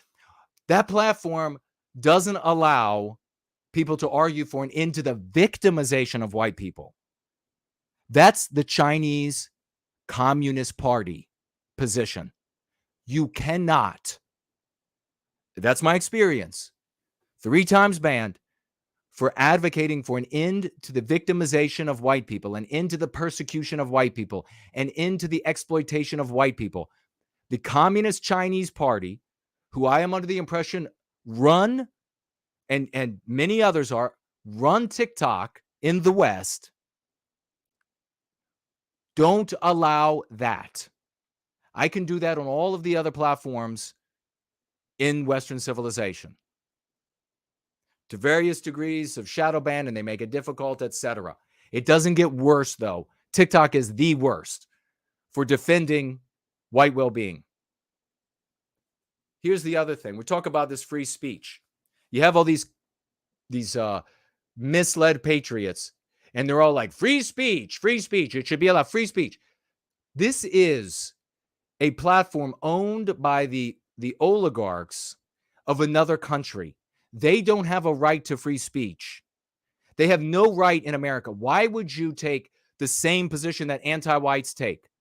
That every person on planet Earth has a right to free speech in America. They have a right to be a border crosser and then say whatever they want. Why would you align with that? How does that make you alternative? To my mind, it makes you identical to every other anti-white. Why is that? Because they argue that everyone else has free speech. But when it comes to us in this country, white people who are not anti-white, no free speech for you, whereas it existed for us. And how about this? A lot of these people that call themselves libertarians and free speech absolutists, they will take the convenient position. It's terribly convenient for them. After those who stand up and say things that radical anti-whites don't like, after they are censored into oblivion, these people will take the very convenient position of, well, they shouldn't have been censored. I agree. I hate their speech, but it is free speech, and they should be allowed to say what they... But when they are saying their things and they're not condemned yet, those people are and censored yet, those free speech absolutists with their massive audiences, they're not inviting on folks like me. They're not inviting folks on that get their speech censored. They're not having them on for interviews saying, oh, I despise you, but I want you to be able to speak, so that's why you're here. They're not doing that. They don't believe in free speech. They're liars. Free speech in the West is something everybody pretends to from a position of weakness. That's what you see when you see people crying out, free speech, free speech. You're seeing a victim identifying their weakness, identifying themselves as weak. That's all that's happening. So, number one, foreign oligarchs are not going to give you the truth or a helpful alternative or information that enables you to have a better view of what objectively is going on in the world. Nowhere close. They're going to give you lies and half-truths or mistruths or what have you, total fantasies to serve their objectives. They're not going to give you anything valuable. Number two, in fact, everything they're going to give you is going to harm you as an American. Everything they give you is going to harm you as an American, as a white person. All right? Number two, they don't have free speech here. And no, they can't set up a company in America and then get free speech by way of the Americans they employ, dipshits. Doesn't work that way, okay? You got it? Number three, free speech in the West is nothing more than the updated version of crying uncle. And if it doesn't hold true in the rest of the West, I will explain to you. Because in America, when you are giving up, the slang term, the colloquialism is that you cry uncle. You might actually say uncle, uncle, uncle. They used to actually do that. Free speech is the new uncle, uncle, uncle. I have no power, and I am identifying myself as weak. That's all that is. So let's stop pretending to this claim to something written here or written there in some document that can't enforce itself. And let's absolutely not apply this verbiage that can't enforce itself to foreign oligarchs that want to harm us. And instead, let's get busy using a method, the Go Free method, that serves to put an end to our victimization and recapture our destiny. And by God, let's kill the new TikTok or the new Twitter, now named TikTok, anti-white from A through Z, that will increasingly gain power by being named by anti-white media empires, anti-white professors, anti-white doctoral theses at university, high school, junior high school, as the pulse of the public. Let's not fail to point out that TikTok, that the Communist Chinese Party has its own TikTok in China. It's called, I believe, Douyin. And on their TikTok, their algorithms encourage the viewing of things, behaviors, ideas that empower the Communist Chinese Party by way of empowering intellectually and physically the Chinese population.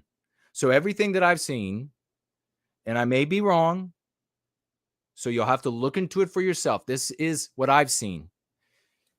Everything that I've seen is the encouraging of scholastic endeavors and excellence in those things, encouragement to physical fitness and being in wonderful shape and leading a positive and productive life that way. The encouragement, this is what their algorithms encourage. In TikTok, in Western civilization, TikTok is a poison, no different than fentanyl, which I'm told and I understand is produced primarily in China.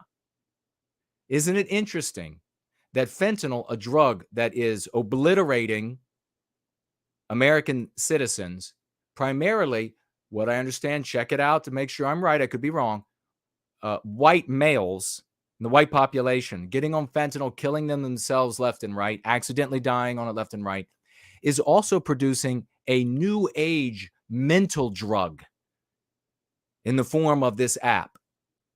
You see, people will be able to look back, just like we look back on opium being used in China, and they will complain today about how opium was sold to the Chinese population. They'll claim that every white person that ever lived and ever could live, ever did live, planned and plotted.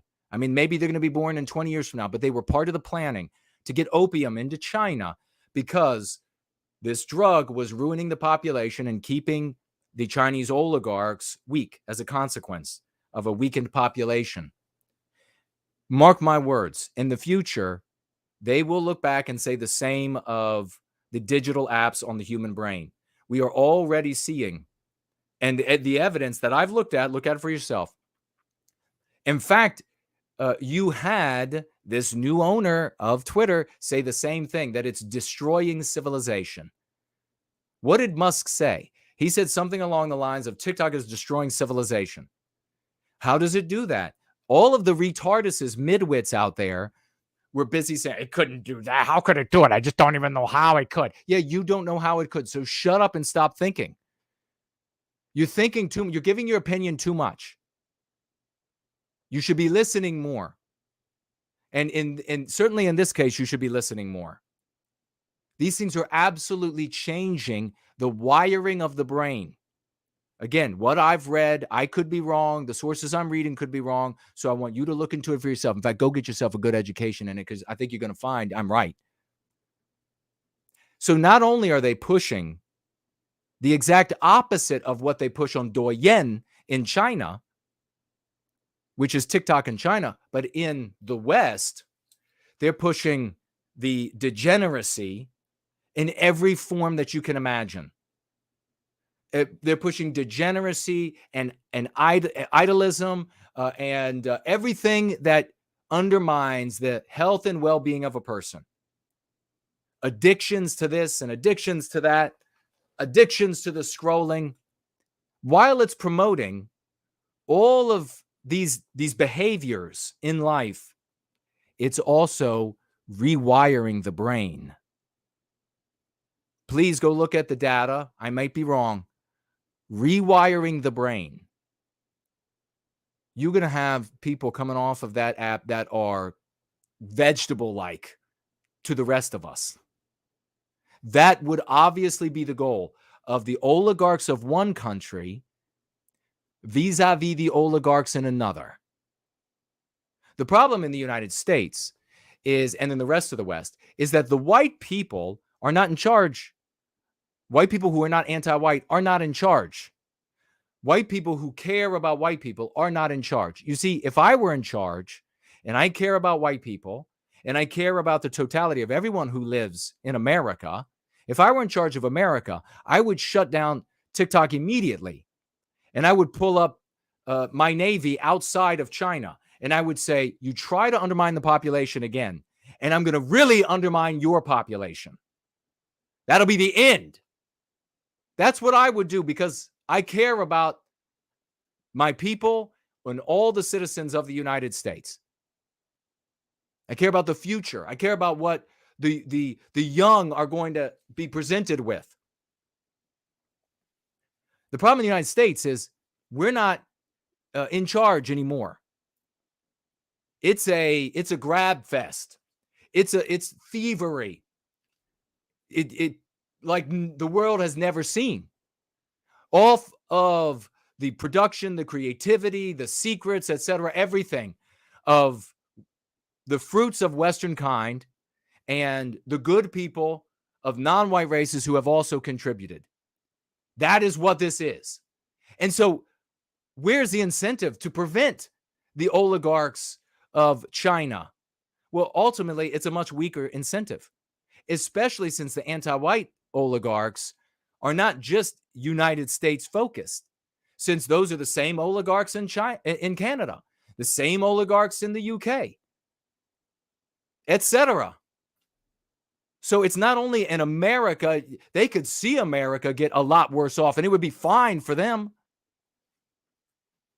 They're not going to let it fall, but they don't need to have you living a first world standard for them to still be fine. Third world would be fine. They would have the nukes. They would have the money, they would have the chemical weapons, they would have etc. of the United States. And that's all they need to remain in charge vis-a-vis the oligarchs in China. They don't need you to live a first world standard. This is far too complex for even uber midwits, much less midwits and midget wits. It's far too complex. But you have all of these misleaders and misrulers, conservative sphere, Republican sphere, patriot sphere, or circle rather, who are telling them, side with TikTok, First Amendment. We'll get information that the Washington and the deep state doesn't control, as though any of this would be a benefit to you.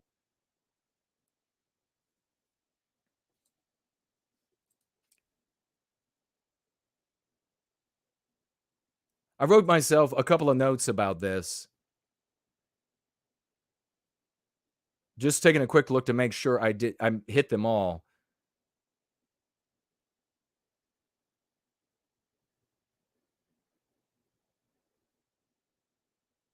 It looks like I did. Bottom line is that I want TikTok to die. TikTok needs to be dead. And when TikTok is banned in the United States, it should be banned everywhere. When it's banned, there'll be a race for who will get that user base. And Elon Musk will be one of those competitors, I believe. And if he's one of those competitors, which I believe he will win that race, in my opinion. And all of these people then will be functioning on Twitter, or a vast majority of them will be functioning on Twitter instead, an environment where you can advocate for white well-being. Still, an environment where you can object to the victimization of white people. Yet, you can still do those things on Twitter. That's where I want people to go. And for God's sakes, the views on Twitter are more likely to be accurate.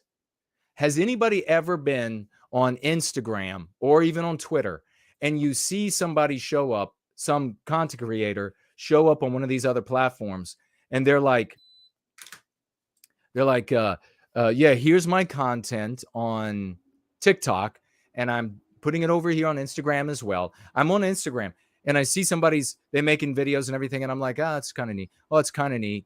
And they're on TikTok too. Well, maybe I'll check that out. But let me see.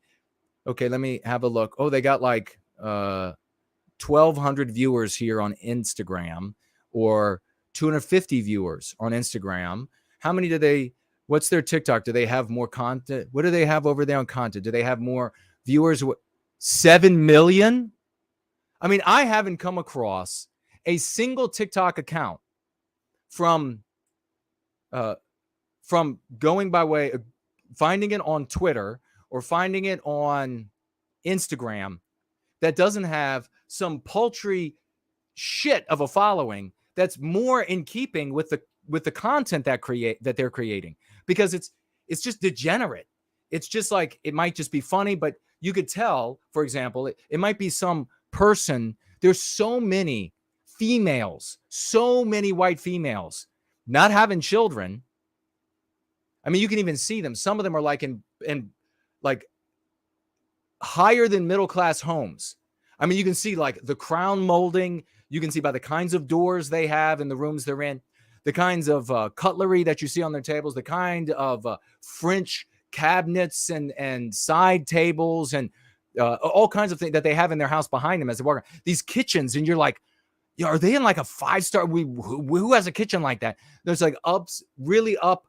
It's like the above middle class. These women could have numerous children. They're not having any children already because of the pressure of anti-whiteism on the white race and what it's done to us psychologically. But then these women are able to get on TikTok, and that's it. Do you know what a woman experiences? And you all can look into this for yourselves. You can decide if this is true or not. It's my opinion. Women are, in my opinion, just easily manipulated with social approval. You can see, I am a man and the men here on Team White Wellbeing, we obviously are demonstrating that men care generally, and in these men even more so, that we don't care what the vast majority of people think. We're going to do what's right. But women, far more women, are easily, in my opinion, manipulated by social approval. And so that's why you see so many women who really just succumb to to all different types of platforms. But nothing like TikTok. On Twitter, they might get 3,000 followers. On TikTok, 3 million. Do you seriously think those are real accounts? These women do. Oh, they do. They love it. They're like, look at how many people approve of me. It is a fucking drug for females. And we can speculate about why. Not all of them, of course, because we have wonderful women here in service to white well-being that are going against the grain as well. But they're able to look at men who are able to stand up. And that's how they're here. They're able to look to real men in Team White Wellbeing and see these men saying, F these people. Enough is enough. They're wrong. We're right. And we're going to keep doing it, whether they like it or not. And they wed themselves to that. God bless them. But the vast majority, especially young women in their teens, oh my God, for young women, white women in their teens, and they get on TikTok and just do the test yourself. I've done the test. Don't follow these accounts. You have no reason to follow them. But you see, it can be anybody. It could be a woman who's mid-20s, mid-30s, mid-40s. She's done having kids, done having a family. There are white girls in their teens. Don't follow them, but they show up, they get suggested to you, and you're like, okay, well, here's a pretty white girl. She's in her teens or early 20s. Instagram's recommending her. So what's she doing? Oh, she is doing like the typical giggling like a retardus in front of a camera. Okay, how many followers does she have? Oh, she has 2,100 followers here on Instagram. How many followers does she have on TikTok? 54 million. Do you really? She is going to keep doing what the communist, anti-white Chinese want her to do all the way to hellfire and belong and further and beyond. She will keep doing what the Chinese anti-white Communist Party want them to do all the way to hellfire and beyond. But can you imagine telling some young woman that she has millions of people who are agreeing with her? The vast majority of these are robots. The vast majority of these are just software bot accounts. But these women don't know it. It creates this massive release in their brains of hormones that tell them, the tribe loves you. The tribe loves you. You love the tribe. The tribe loves you. Keep doing this. The tribe will love you more. Don't have the white babies. The tribe will love you more. Make more dumb content. The tribe will love you even more. Have white babies. The tribe doesn't love you. Start a family. The tribe starts ignoring you. Your sub count goes down. This is death to the white race. You can control the vast majority of white women's brains this way, like this, in my opinion, every time. Every time. That's what TikTok is doing. Would you rather have her over on Twitter making inane content, giggling or dancing in front of the camera, wasting her best sexual market value on hearts or thumbs up or whatever it is, likes on Twitter, and she's got more of a legitimate following? Or would you rather have her on TikTok with 50 million followers? She's never going to date you. Oh, she's never going to date you. She's never going to look to you for approval. She's never going to look to you for likes. She's not going to give a shit about what you like, about what you want. She don't care about what that 50 million likes and wants on TikTok. That's not going to be treating you good as a man and husband of the West, is it? I'd much rather have white women on Twitter doing stupid stuff than on Instagram or Facebook dancing around a fool, because they're going to give them fake viewers there as well, fake follows there as well, fake written out bot statements about how wonderful they are there as well, but nothing like TikTok. That's why there are so many of these Zoomers that are zooming over at TikTok. That's not their platform. That's their noose. And they can't see it. And you can't see it. But Team White Wellbeing can see it. And it's time for us to put an end to it. Make sure everybody knows. Make sure everybody knows. Because if you didn't already think of this before I started telling you about it, you'll be thinking about it every now and again. You'll be thinking about it every time it shows up. When it shows up on that Instagram. And you're wondering, how is it that this 22-year-old, gorgeous or whatever, and this is the other thing. On Twitter, where we're at least now less likely to get these fake follows, right? At least for now, only the hottest girls are going to be wasting their time just getting tons of followers, right? The hottest ones that can dance and that are going to get on their Twitter, and they're going to post videos of themselves wasting away their sexual market value. Those will obviously get legitimate large follower accounts, but all the rest of the white women won't. All of the ones that are down from like 6 and down or 7 and down are going to get less, not a lot less, not like guys. We'll get none unless we're 8, 9, or 10, or just 9 and 10. But for girls, it will be less than she'll receive on TikTok. On TikTok, a white girl could be a 4 and dancing around and winking at the camera and putting makeup on or whatever, and she'll have 50 million followers. And those robots, nicely programmed robots by the anti-white Chinese Communist Party, in my opinion, will be saying, "You're so beautiful. I love your smile." And then other ones will be saying, "That outfit looks good on you, but those shoes are hideous. Who told you to wear that?" And then, she'll be quick to respond, "I'm sorry about the shoes. Really, were they that bad? What do you think?" And then the robot will write back again, "I think you should wear something more X, Y, or Z." Their productive years to be good mothers, to produce healthy children, their best sexual market value years, pissed away on TikTok. Oh, but yeah, the alternative right content creators and the misleaders over there telling you TikTok should survive because it's an alternative and we don't want the swamp controlling it. Yeah, they've got the right take.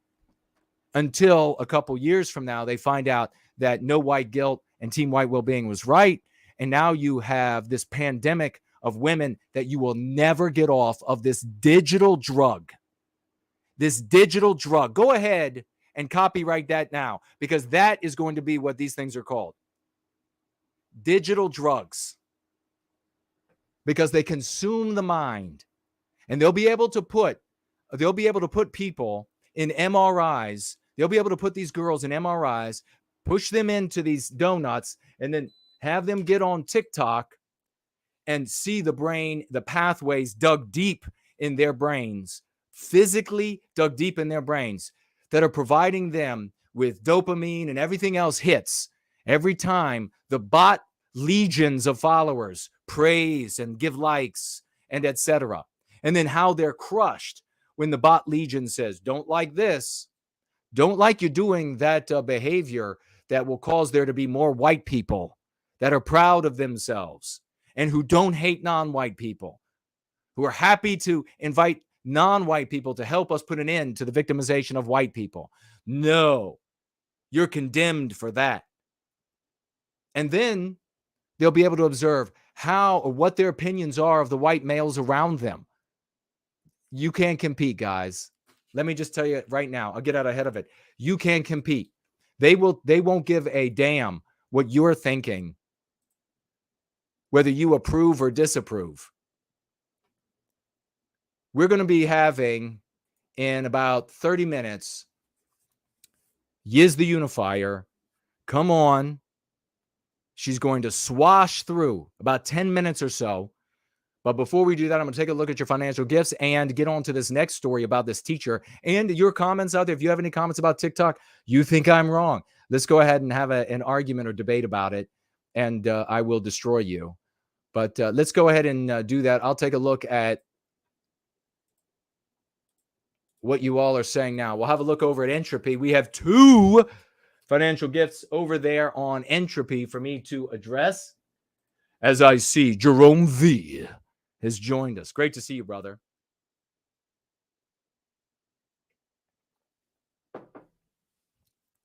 A truly heroic man. Fit and healthy at any age is with us. Great to see you, good brother. He says here, with a $5 financial gift, God bless you. He says, had a great convo at the dinner table with people I barely know. Well, let's hear about this. Used anti-white, anti-whiteism to discuss city bike nurse. Fantastic, brother. I love it. White erasure to talk about TV and film. Oh, my God. 3 concepts at the conversation with people he doesn't know at dinner. They agreed with all I said. Folks, let's get some swash. Let's get some swash for fit and healthy at any age in the chat. Let's get some swash for fit and healthy at any age. That means I say get some swash flags, cross swords, swords by themselves, shields, swashbuckling, because that's epic. 07 salutes for fit and healthy at any age. $5 financial gift. He went out into the world. He had a great conversation at the dinner table with people he barely knows. And I want you to compare what the other vehicles and ideologies and etc., what their success rate would be. And I don't give a if it hurts their feelings. I've had nearly 3 decades of handling their feelings with kid gloves. And, there's multiple ways to go from A to... No, these ways that always fail are not ways to get from A to Z. Okay? I want you to compare the other ways, what they would say at the dinner table with people you barely know.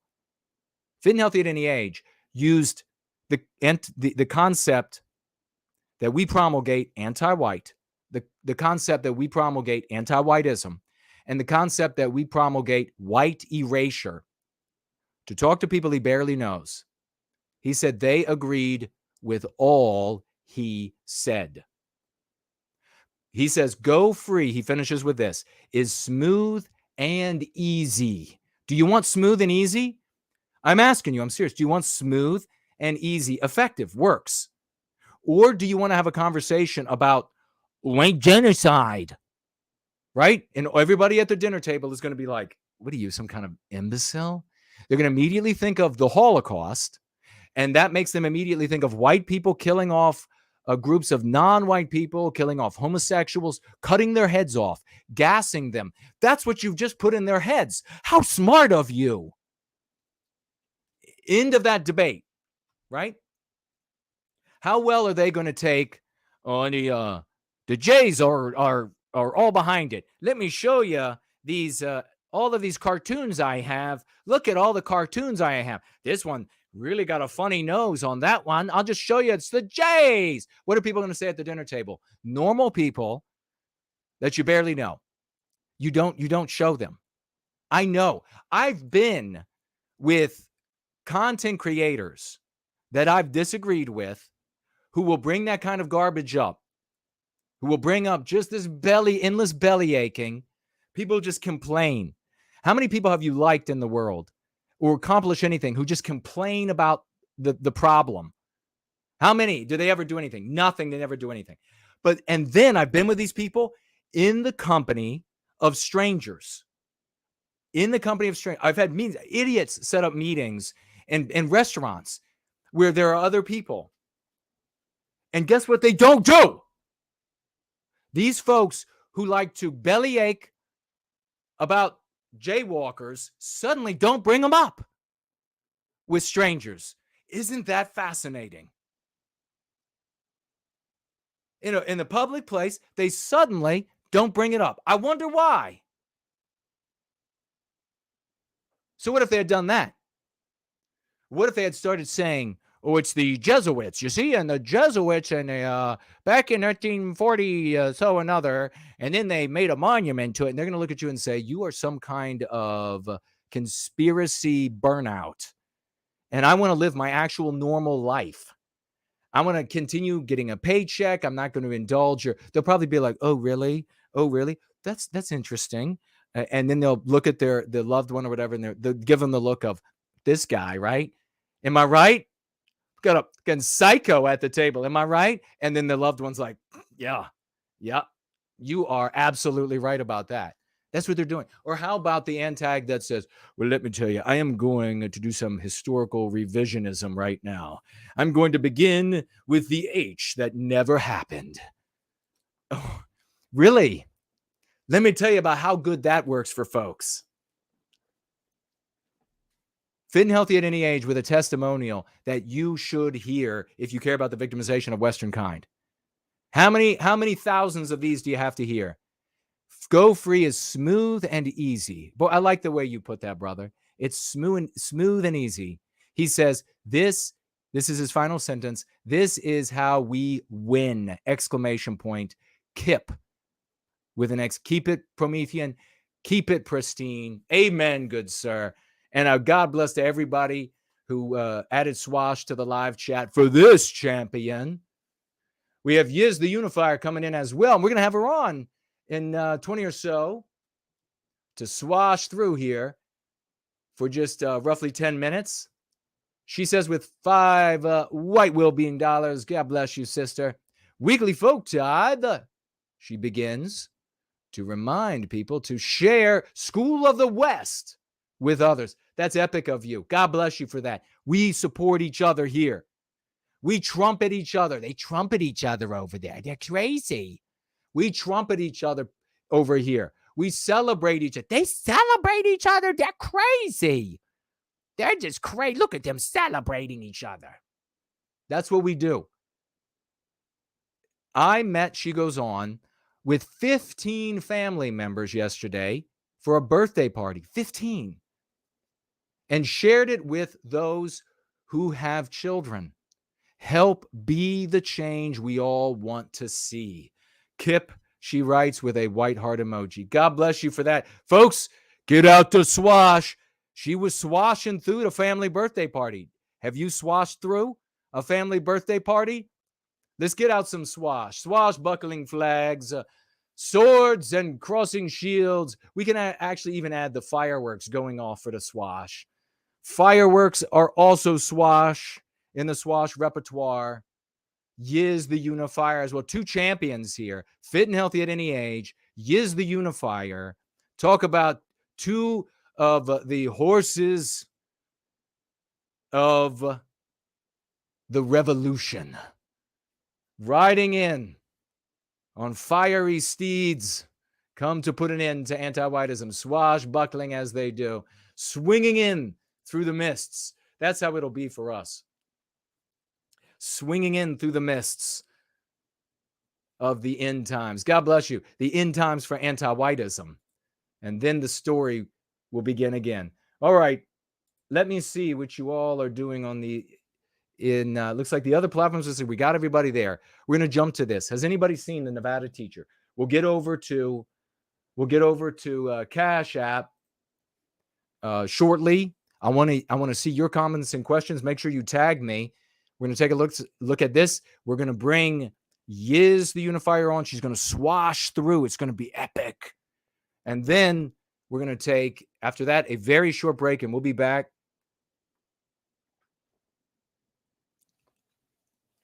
And Team White Well-Being.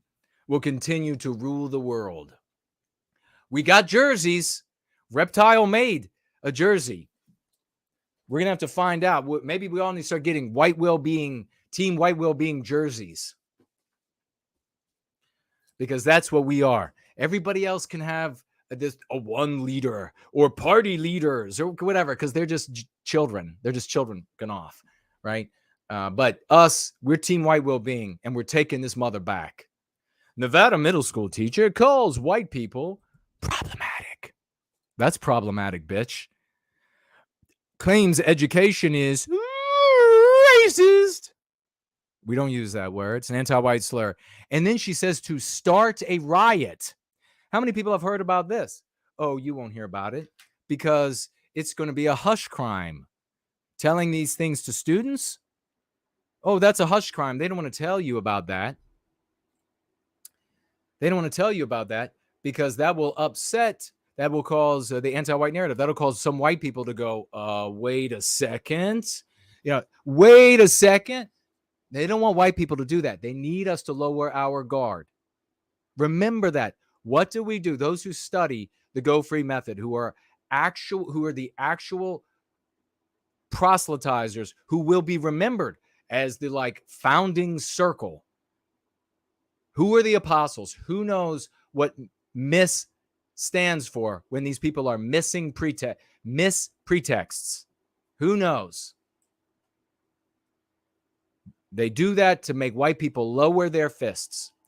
Nevada public school teacher says she is forced to teach racist curriculum and claims it comes from a white perspective. Wait a second. It's almost like Jason was right when he was 12 years old. Remember Jason talking about how this is a story? It's a storyline. What is a storyline but a perspective, a lens, a view on the world? So the anti-whites have known that all along. Their anti-white psychological warriors have known that all along. She is saying anything that is not from the anti-white narrative is, and then anti-white slur, is heretical to anti-whiteism. She's being forced to teach heresy to anti-whiteism, and that's immoral. So this pig, this anti-white pig, I think even threatens fighting. Is that right? We'll have to look. A Nevada, but she's saying we need a riot.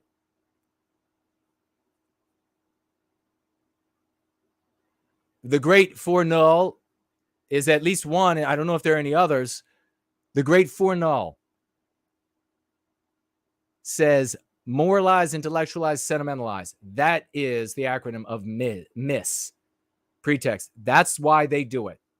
That's the seed of meme pathogens. Damn, we're good. That's the Great Four Null. A big salute to him and anybody else who got it, if there was anybody. 07 to the epic champ or champs. A Nevada middle school teacher called white people. Remember, the anti-white narrative is about ending white erasing white people. This is what radical anti-whites actually think. They're not just about getting rid of the heresy. The only white to anti-whiteism, the only white people, and don't call it racism, you call it heresy to anti-whiteism. The only white people that they give a mild reprieve to is radically anti-white white people. And you can see that that's the case by what Comrie, the nurse, is now saying, and what Penny is now saying. They know it too. Everyone knows it. So when you make moral the victimization of white people, what's going to be your consequence? That the defense of our victimization against that victimization is called immoral. A Nevada middle school teacher called white people problematic and education in general racist, which means heretical to anti-whiteism. You're not allowed to have any views that do not comport with the anti-white narrative. That's the white erasure of our norms, customs, history, expectations for behavior, codes, etc. The white erasure of all of it. in a series of videos. Where? Can anybody see that on there? Can anybody see? Where did she make this argument? I don't know. Have a look. Can anybody read that? Should we keep TikTok? She made these comments in a series of videos on TikTok. And you know what I really find disgusting is on these conservative misleaders and miscontent producers that they are like, their big criticism of those who want to ban TikTok is that they spell it wrong or that they don't know how to properly pronounce it. Really? You're like, yeah, they're not with it enough, and so they shouldn't have a say. Fuck you. You shouldn't have a say. Jennifer, I guess it's Leha. Is it Leja? Leja? Probably Leha. Jennifer Leha is a teacher at Hyde Park Middle School. In other words, the middle school teaching your children or your grandchildren or nieces and nephews. This is the Jennifer Leha at all of those institutions. So you understand? She is not an anomaly. Don't walk away shaking your head saying you don't get it. I'm telling you exactly what's going on. Pull your head out of your ass. Start asking your conservative content creators if there are good conservative content creators out there. I watch a few, but the majority of them know. If they're misleading you, if they're saying what I told you that they're saying, that I'm criticizing, you have to ask them, why are you telling me this? This is obviously wrong. Jennifer Leha is a teacher at Hyde Middle Park School, Clark County School District. October 21, Leha posted a series of videos on TikTok relating to race theory on TikTok. Now, what is race theory? Anybody have a guess? What was getting pressure and getting banned under a different name? Critical race theory. All this scum did was change the name to race theory. And the conservative leadership was outwitted. No, we're not doing critical race theory anymore. It's just race theory. Back off. You'll have to go get started on the whole writing the bill process and whipping for votes and giving out favors. Go ahead, get started again. That's how easy it was to defeat it. And what did we in Team White Wellbeing say? Take bows, everybody.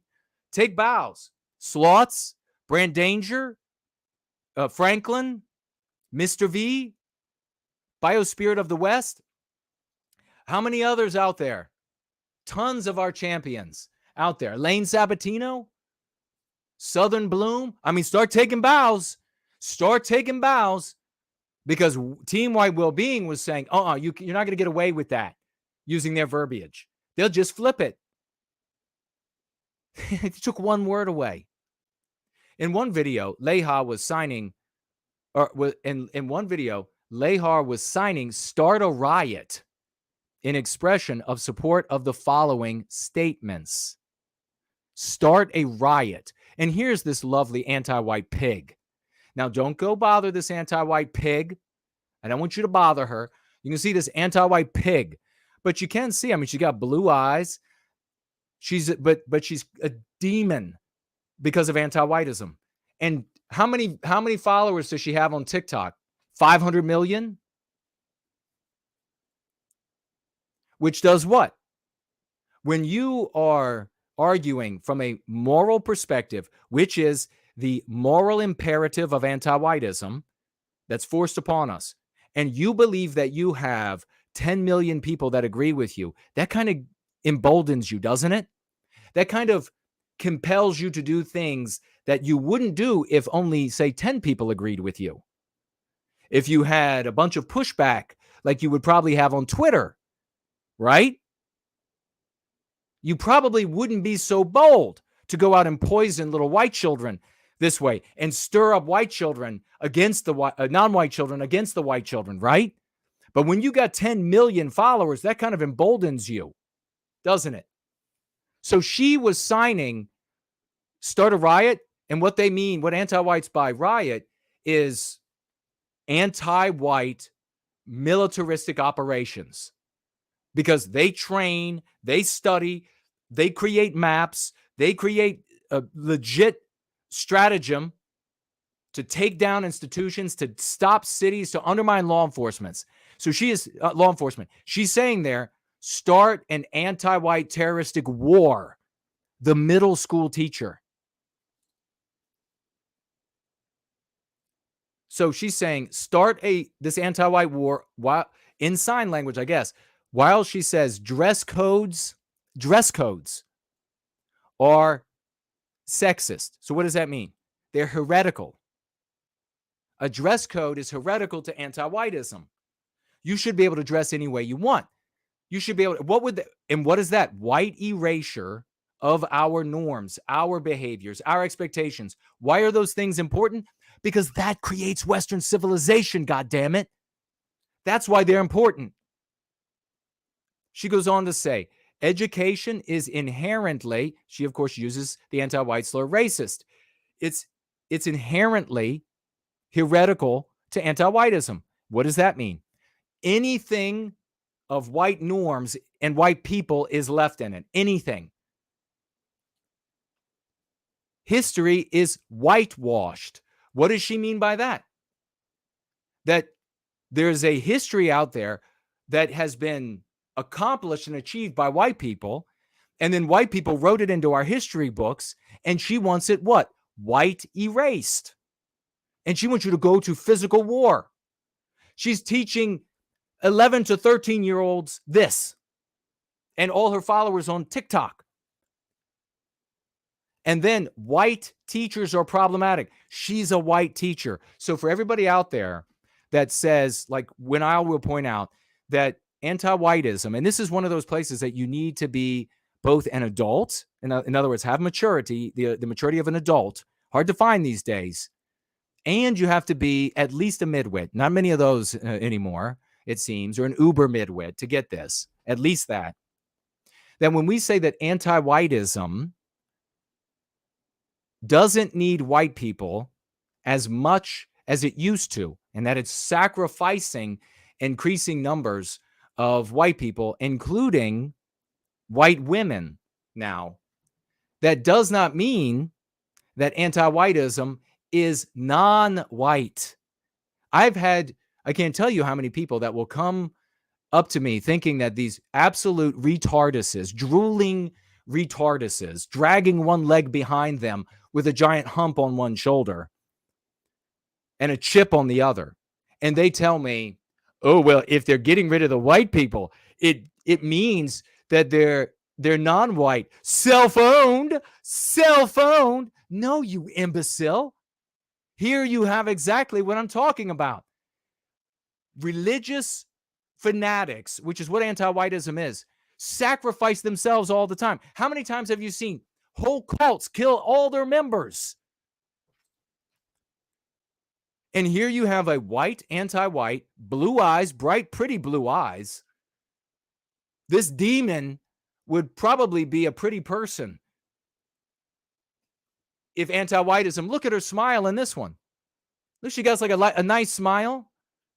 This would be a pretty person, normal hair.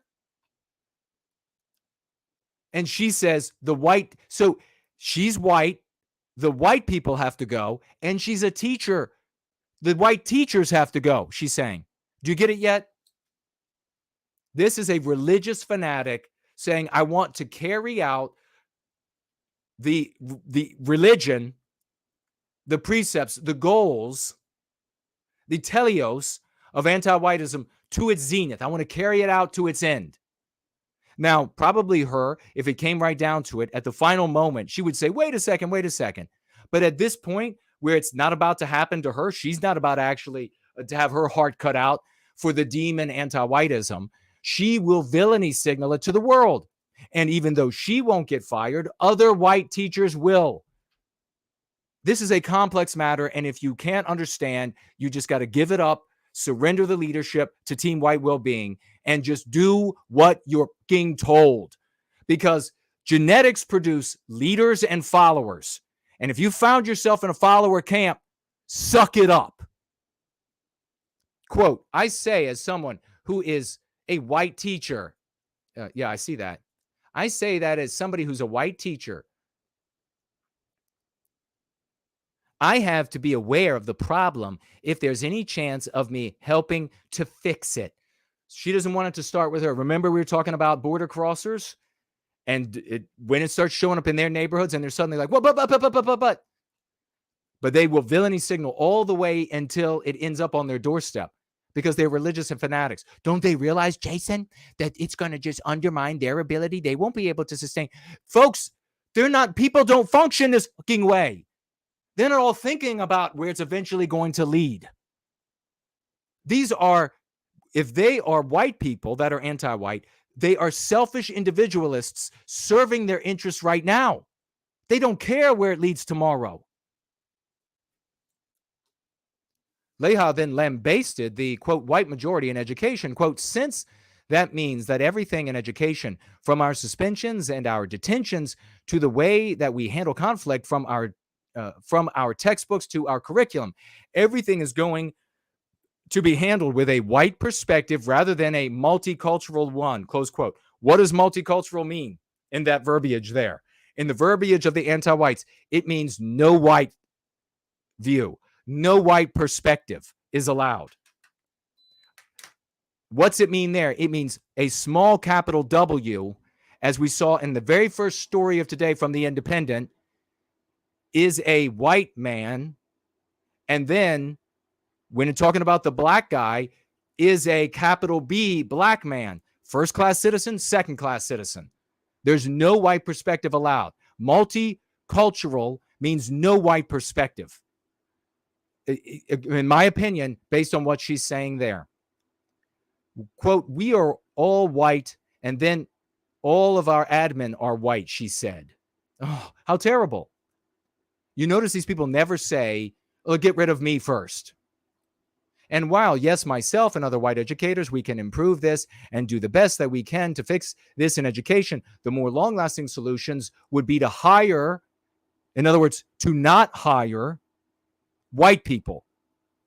So the translation, what she is saying is to hire more non-white, she calls them minority, never use minority, it's a mean pathogen, educators, and to educate students who are BIPOC, in other words, excluding white people from humanity, to try to go into more higher education fields. She wants them to displace white people because there aren't an infinite number of seats. And if there are people in like her ilk in higher education, and there are, they will be excluding the white people to receive the non-white people that she is initiating, or she's starting to fuse on to go on to higher education for the purpose of the anti-white revolution against white people. Do you follow how this works? And until we do that, she says, all white teachers that are currently in positions are going to be considered problematic. It's not necessarily a bad thing. It just means that we have things to work on and that we need to be aware of those things. What are the things you have to work on? Being less white, just like Coca-Cola said. Remember that? Leha then responded to a comment which said, quote, just so you know, this B contributes to the failed system. You are failing your students more than the school system is. Leha responded using the lyrics of a song to this person, which said, I'll be damned if I listen to the facts about the mouth of a man who has an unwashed ass. That's her intellectual response of anti-whites. That's why you don't debate them. You just say you're an anti-white pig and you should be fired immediately. And in fact, we're going to get a group of people together to get you fired immediately. You shouldn't be around white children. You are a disease for their thinking. On another occasion, Leon responded to a user who said that white social studies teachers are the worst. The Nevada teacher replied, teachers are either the most woke humans on the planet or the most garbage humans. There is no in between. So she calls herself woke, and the opposite is garbage.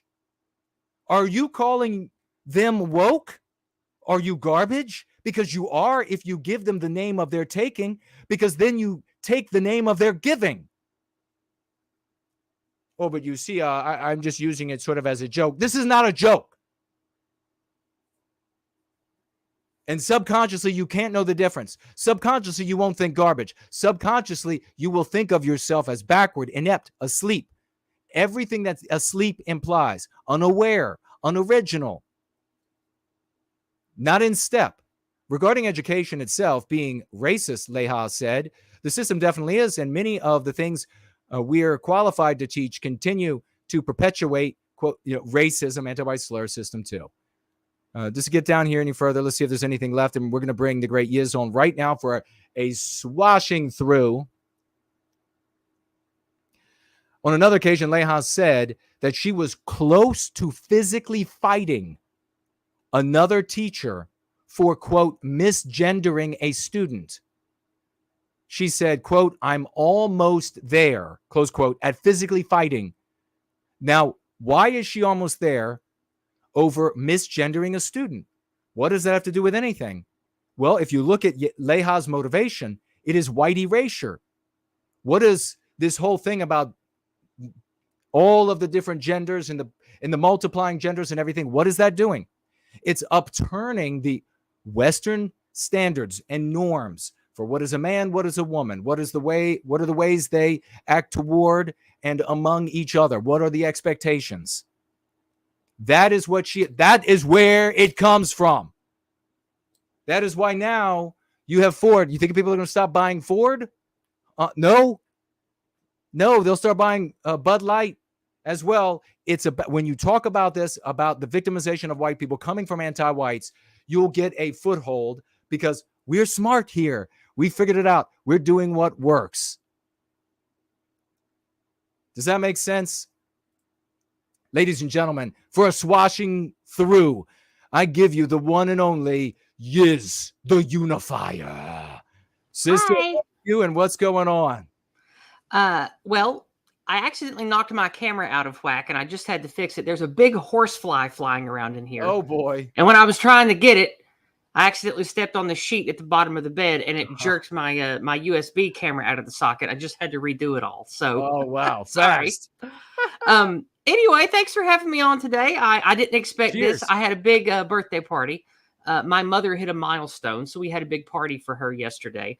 So I got to talk to a bunch of friends and family, mostly family. It was like one friend of a cousin, and then the other 14 or 15 people were all family. So it was a good time. I got to shop Brant Danger's School of the West to several people. They were very receptive. They liked what I had to say. Nice. And just like that person said earlier about just using lexicon over the dinner table to talk about how ugly anti-whiteism is in commercials and things like that. I do that with my family all the time, and they all are very responsive and accept what I say. But again, it's not like my family are, anti-white leftoids or anything. They're all pretty much what you would expect for rural hillbilly Christian types. So, it's a pretty easy sell to talk about that kind of stuff with them. But Cool. But regardless, they respond really well to it. I use the lexicon around my family all the time. It works great. And I've not had any pushback from it.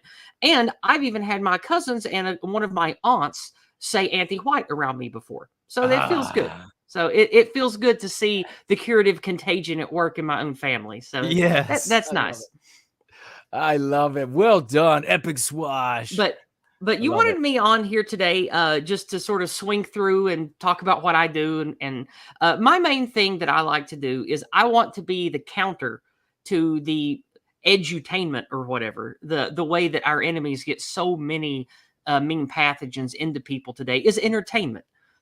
Whether it's a John Oliver news show, whether it's a video game, whether it's a movie. And I want to be the positive propaganda for our side. I like to entertain anyway. I like to tell dirty jokes. I like to laugh at the news. I like to bust on stupid politicians. I like doing that stuff. It's fun for me. I've done it since I was young.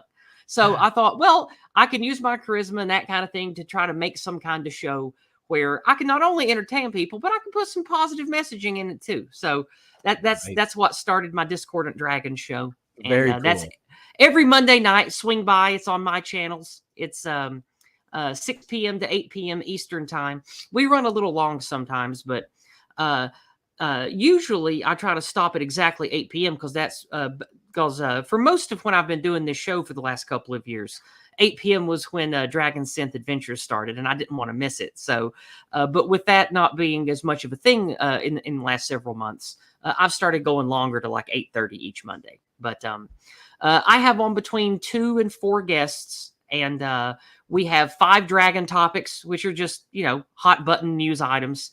And I write up a little blurb for a dragon that has a question about our culture and wants to share some dragon wisdom with us. And then for like 15 minutes, we talk about the topic, and then we move on to something else. And after like an hour and a half of doing that, we look at some memes. I share anything that I think is particularly white pilling. That fly's still in here. I'm going to get it. And we laugh at funny videos and things. And it gets a little adult sometimes because, well, I'm a comedian and sometimes things are a little dirty and racy. But for the most part, it's a pretty chill, kind of family-friendly stream. I don't like to do really gross, dirty stuff on the stream. I try to avoid that kind of humor. But, I have on adults who use adult language, and so it's not the cleanest of language on my streams, but I do my best to keep to run a pretty tight ship. But if you want to come check that out, I would deeply appreciate it. We have a fun time on Monday nights. Jason comes on sometimes. Speaking of, we need to get you on the schedule for the next month or two. Whenever you have a Monday you can spare. Happily, yes. We need to get you to come back. It's again. a lot of fun. Yeah. Good. I'm glad you think that. Yeah. I'm trying to have more people in the white sympathetic spheres on. I'm talking to Donald and Nullis about coming on. I'd like to have Luke Mason on to be a regular panelist because he's smart and fun. I'd like to get Fornol on if he ever could, but I've asked him on before, but usually he's preparing his Monday night streams. But I haven't talked to him much. I know he's been busy with the video game and stuff the last several months. So I'm trying to get on more people in white sympathetic spheres to cross-pollinate with the folks that I have onto my stream regularly, because I like to unify people. That's why Donald and Nullis came up with the title, Use the Unifier for me. Yes. So, I know I'm only on here for a few minutes, but I'm going to grab my Rumble link and my Odyssey link. These going in the chat right now. And if one of you moderators could please share this on the other places that Jason shares. I just dropped them in YouTube because I have moderator there. The streams only stay up on Rumble and Odyssey. Whenever you cover the news and whenever you have opinions that aren't anti-white approved, you have real trouble on YouTube. And every time I try to leave one of these up on YouTube, it gets a strike, not a copyright thing, like an actual community guideline strike for misinformation and harassment and all the usual garbage. So I just stopped leaving up the streams on YouTube. I just take them down immediately when it's over, and my channel stopped getting strikes. So it must be it. Amen. So you can find the backlog. I have a playlist of all like 80 or 90 episodes over on Odyssey, and for some reason I can't get the entirety of my library up on Rumble, but I've got several months of content over on Rumble already, and I'm going to keep doing everything on Rumble as well as everywhere else. So follow me there. Come check out my fun streams. My only regular stream time is Monday nights for Discordant Dragons. But throughout the week, I do other stuff. I upload morning walk videos where I just share wisdom and inspiration while I walk around beautiful Appalachia. And I have people on for one-on-one or just a 3-person conversation stream about different topics. And that's what I do on my channel. Come visit me on Monday nights. And, well, that's it for me. Anything else you got, Jason? No, I think that's it. I just want to echo what you said, that, hey, folks, head on over there. Discordant Dragons on Mondays, 6 p.m. Eastern Standard Time. It really is a heck of a lot of fun, and there's a great community over there. Many of the folks that are here show up there on Monday nights because Mondays normally are lousy. Make sure you make it over there. I'm there. And sometimes I'm on the show, but I'm in the chat almost every single time. And we can chat there. And she also, of course, Yiz here has, as she pointed out, she does a bunch of other videos that she posts that are insightful and eye-opening and are white positive. I talk about this a lot. There you go. Yeah. Amen. So that's it. I just wanted to share that, and I'll let you go, and we'll continue with the gathering tonight. But and I'll keep listening. On Monday. You certainly will. I'll see y'all tomorrow. Bye-bye. All right. Bye-bye.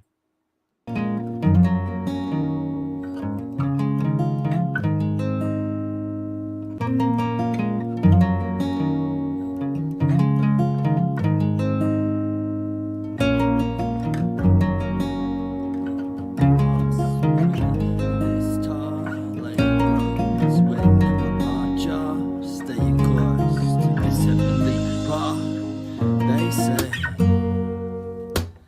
I'll never see your face again. I say don't ever say that to my face again. I haven't got time for your lie, so get away from me. You won't take my fate, won't make me shake, won't make me shake. Making a difference in our world as we are doing here. They say I'll never see your face again. I say Because those who have the discernment to see beyond that horizon, going free, treating your MPs, will see this as soon as it starts happening. You will be excited as hell, because this is going to be some of the most powerful moments in your lives. Some of the most powerful moments in your lives.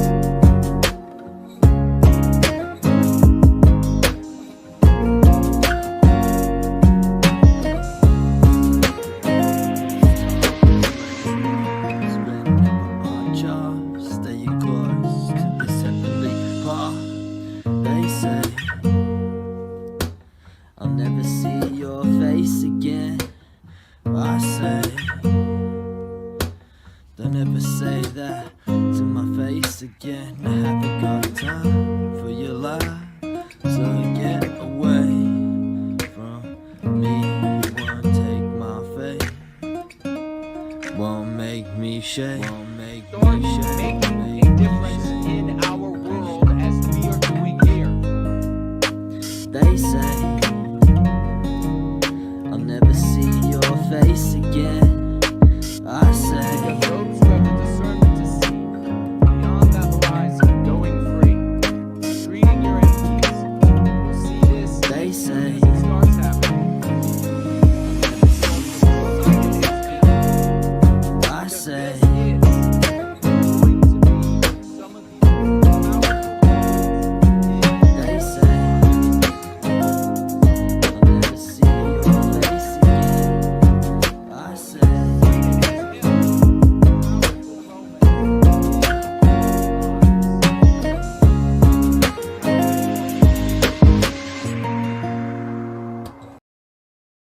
the words anti-white and anti-whiteism into the general societal discourse, forever changing the world, alone and with champions. I did all of this and more. And we are still going free tonight. I think I might save the Go Free lesson of the day for a regular roll in during the week, because we have the number of folks here has dropped to about that sum. So we'll just save that for then, and we will instead look to I only have the one announcement here.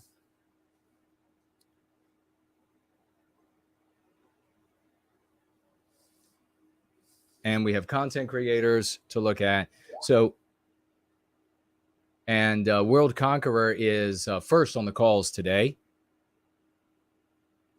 So the one thing I wanted to share was, again, as I shared earlier during the swashbuckling, if you are doing really great work, you're out there making it happen, let me know so that I can notice that it's happening, and then we'll be able to celebrate you for your hard work. I want to do that. If you see somebody doing great work and they're out there swashbuckling away and having success, or really just chipping away at it or whatever, either if you're able to reach out to me personally, then please do so. If not, then reach out to somebody who you think can, like the people who head up the different going free clubs, people like Mr. V, the moderators, the troll slayers who are here. Reach out to them because they can reach out to me and let me know by that method. Let me know who is doing wonderful work so that I can and we can celebrate them here. So it'll probably be saving for a roll in the what I wanted to say about All Church and Sven Longshanks and the kind of lessons that we need to draw from that, because lessons are not normally, they're not drawn, period, in the white sympathetic sphere among explicit white sympathetics. They just say that's the way it is when you are, they don't say this part, but it's what's happening. When you're totally ineffective and inconsequential, it's just normal that you end up being imprisoned and have your life ruined. That's the evidence that you've done something for their objective, which is not our objective. So we're not talking about people who have the exact same objective. And that is just insanity to me. And I cannot believe that the white race, that's what the white race has mustered, and that it perpetuates itself. It's astonishing. But I want to share quickly content creators that we have here in service to white well-being. All of them have a channel on YouTube, and that's where I want you to find them. But I will also mention other platforms that they're on. Andrei Moisejev here on YouTube.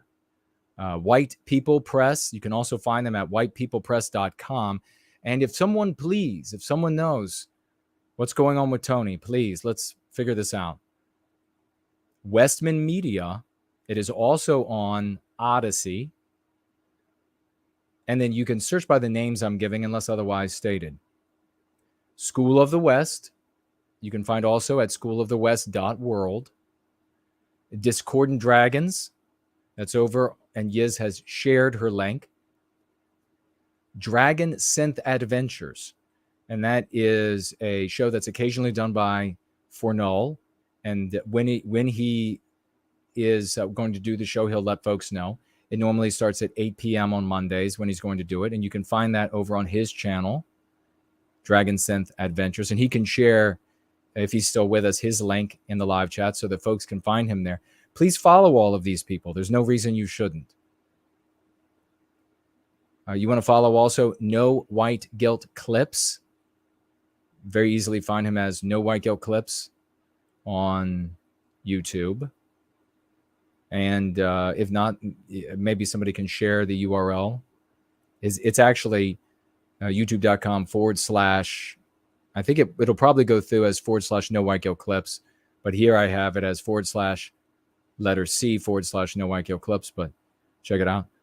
Western Kind Wellbeing Newsletter. You can also find that at https://finalblossom.substack.com. You have the lovely Porridge, and you can find him easily by searching for Ruination Media on YouTube. It will come up, even though it is named Jubilation Media. Intellectual Embargo, also on Odyssey. Search by the name.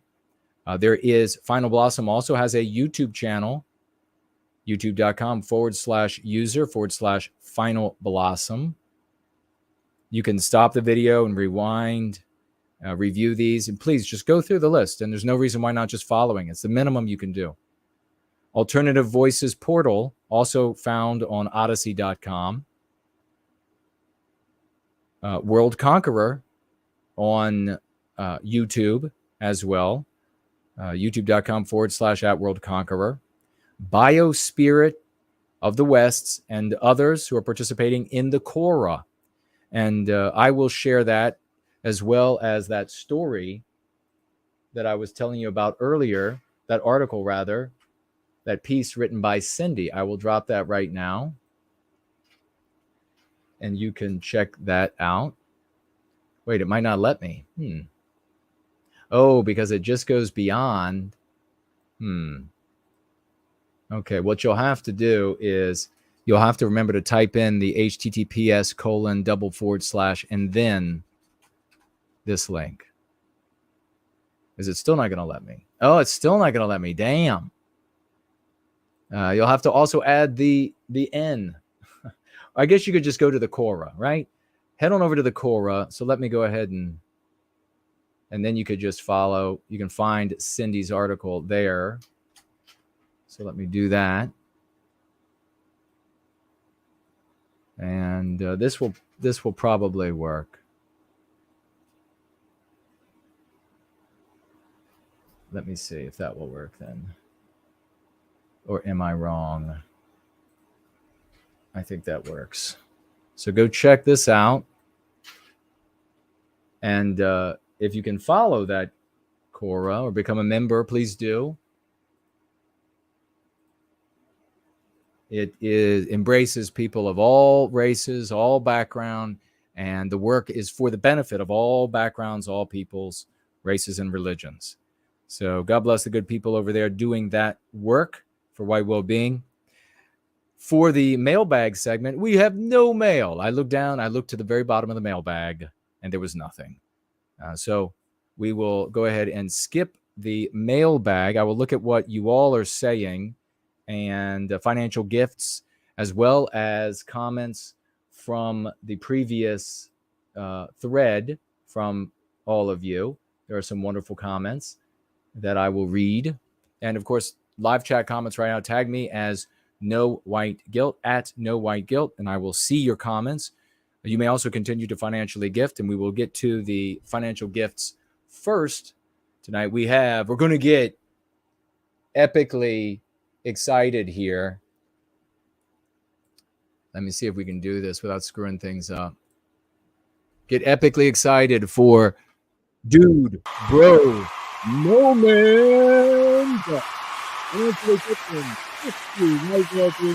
Folks, please get out the raucous emojis. Please let the good sir know. Please let the good sir know. This is the second 50. This is the second 50 that Dude Bro Moment has financially gifted this week. Thank you so much, champion. What a testimonial to the work that we are doing, to the effect of the Go Free method in his life, to his observance of it in other people's lives. He is all in. He wants everybody to know it. And this for a working class individual, $100. We have first last $100 at the beginning of the gathering today. Dude Bro Moment, a second $50 over almost as many days. And God bless you, brother. Thank you so much. 007s for Dude Bro Moment. And definitely some crown. Drop some crowns on his head. Anybody crown dropping over there? You better crown drop on the one and only Dude Bro Moment.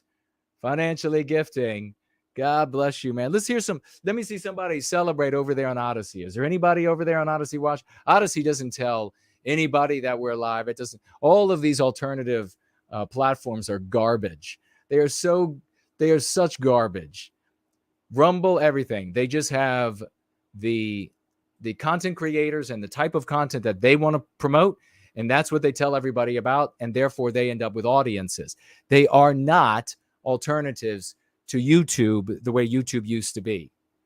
It's just garbage. Dude Bro, and there we have it. Dude Bro Moment celebrated over there on Odyssey. Totally epic. Who'da thunk it? Thank you so much. Very cool. Thank you all for celebrating and crown dropping when epic swashbucklers like Dude Bro Moment walk in the room. We got crown dropping going on. Thanks everybody so much. Very cool. He's a great guy, and he's dedicated. This is how we're going to take back our destiny. People that are this dedicated. Remember, people who are working for their money, or people who have worked for their money, they're retired now and they're just getting that pittance back from the government that they've been taking their whole lives, and they're like, hey, I'm going to sacrifice some of what I have earned for something that works rather than all of the nonsense. So you really have to you really have to view when people financially gift, and when you financially gift, this is something unique, something that is different from a a super chat, or a donation to one of these other groups. Those when people do that, they're essentially saying, you share my quirk, you share my oddity, you share my desire to LARP or whatever. And so I'm happy about that. And I'd like you to keep doing that so I can keep feeling like I'm part of some oddity or quirk or desire to LARP. That is definitely fundamentally different. So God bless you, brother. Thank you so very much. And he writes with it, as always, for white well-being. Let me head on over. We'll take a look at Cash App. And over here on Cash App, keep those raucous emojis out, because we have an upstart, not a parvenu, because he's a true champion, wielding spear and sword of metaphorical spear and sword of white well-being, and that is Cool Papa J Magic. God bless you, man. $25. $20 is the minimum for group celebration. Let's get him some 95s. How about some 95s? I'm going to drop some 95s in the chat myself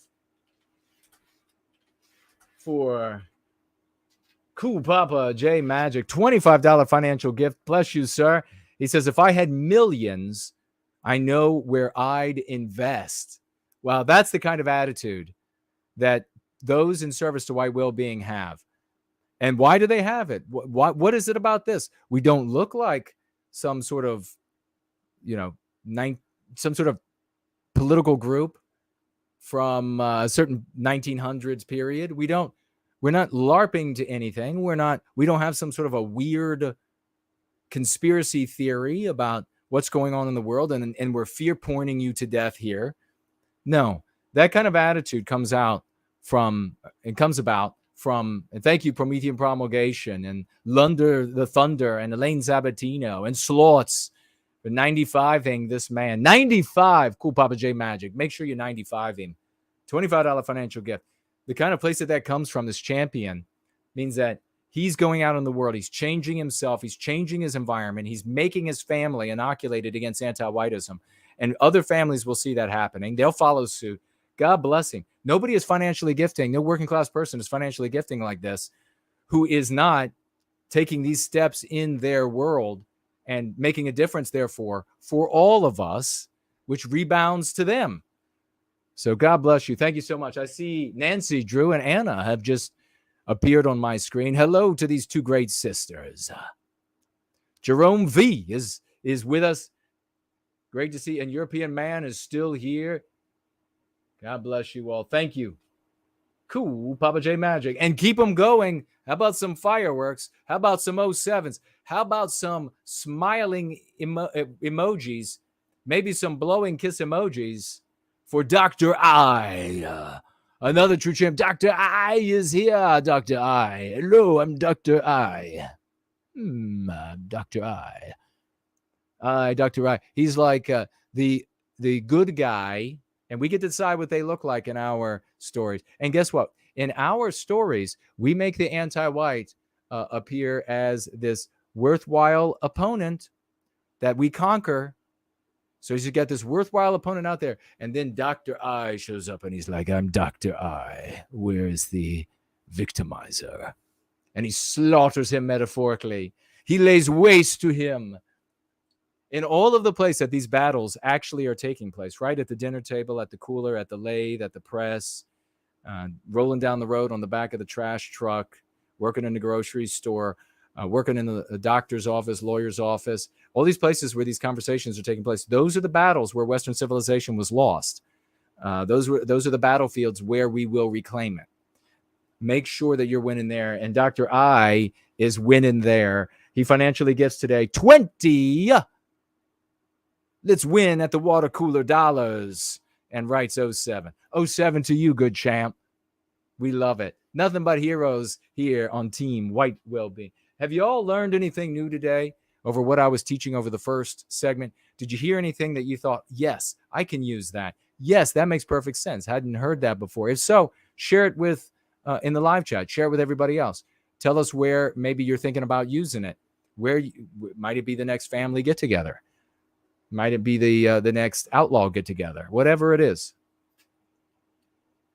Dr. Igor. We also have over here on Cash App, we have Art Acrobats. Is that who? Is that $5.09? Thank you, good sir. $5.09. He writes, hundreds of millions of whites were genocided. Yes, they were murdered. And so I agree that they were murdered. And sometimes in hyperbole, they were indeed eradicated in some areas. And the word there applies with that, without question. Generally speaking, like globally over all time, then that would be murder. But yeah, in those specific instances, 100% the case. But do not, my advice, do not compare numbers. That's going to be one demeasuring contest that you will lose no matter how many more numbers you have. Trust me on that.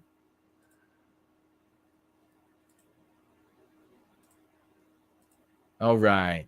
Thank you so much, good brother. In the live chat, we have the great FourNull just wrote, your segment about TikTok was really interesting, and you make a great point about the dopamine addiction possibilities that are rewarding anti-whiteism. It's insidious. Thank you for saying that. Yeah, it absolutely is. And it absolutely is a drug, a digital drug that will obliterate white females. It will take them out of the production of any children, out of any mothering. So even if they have them, what's going to be, 10 million followers on TikTok will be able to compete with the baby right in front of you. I promise.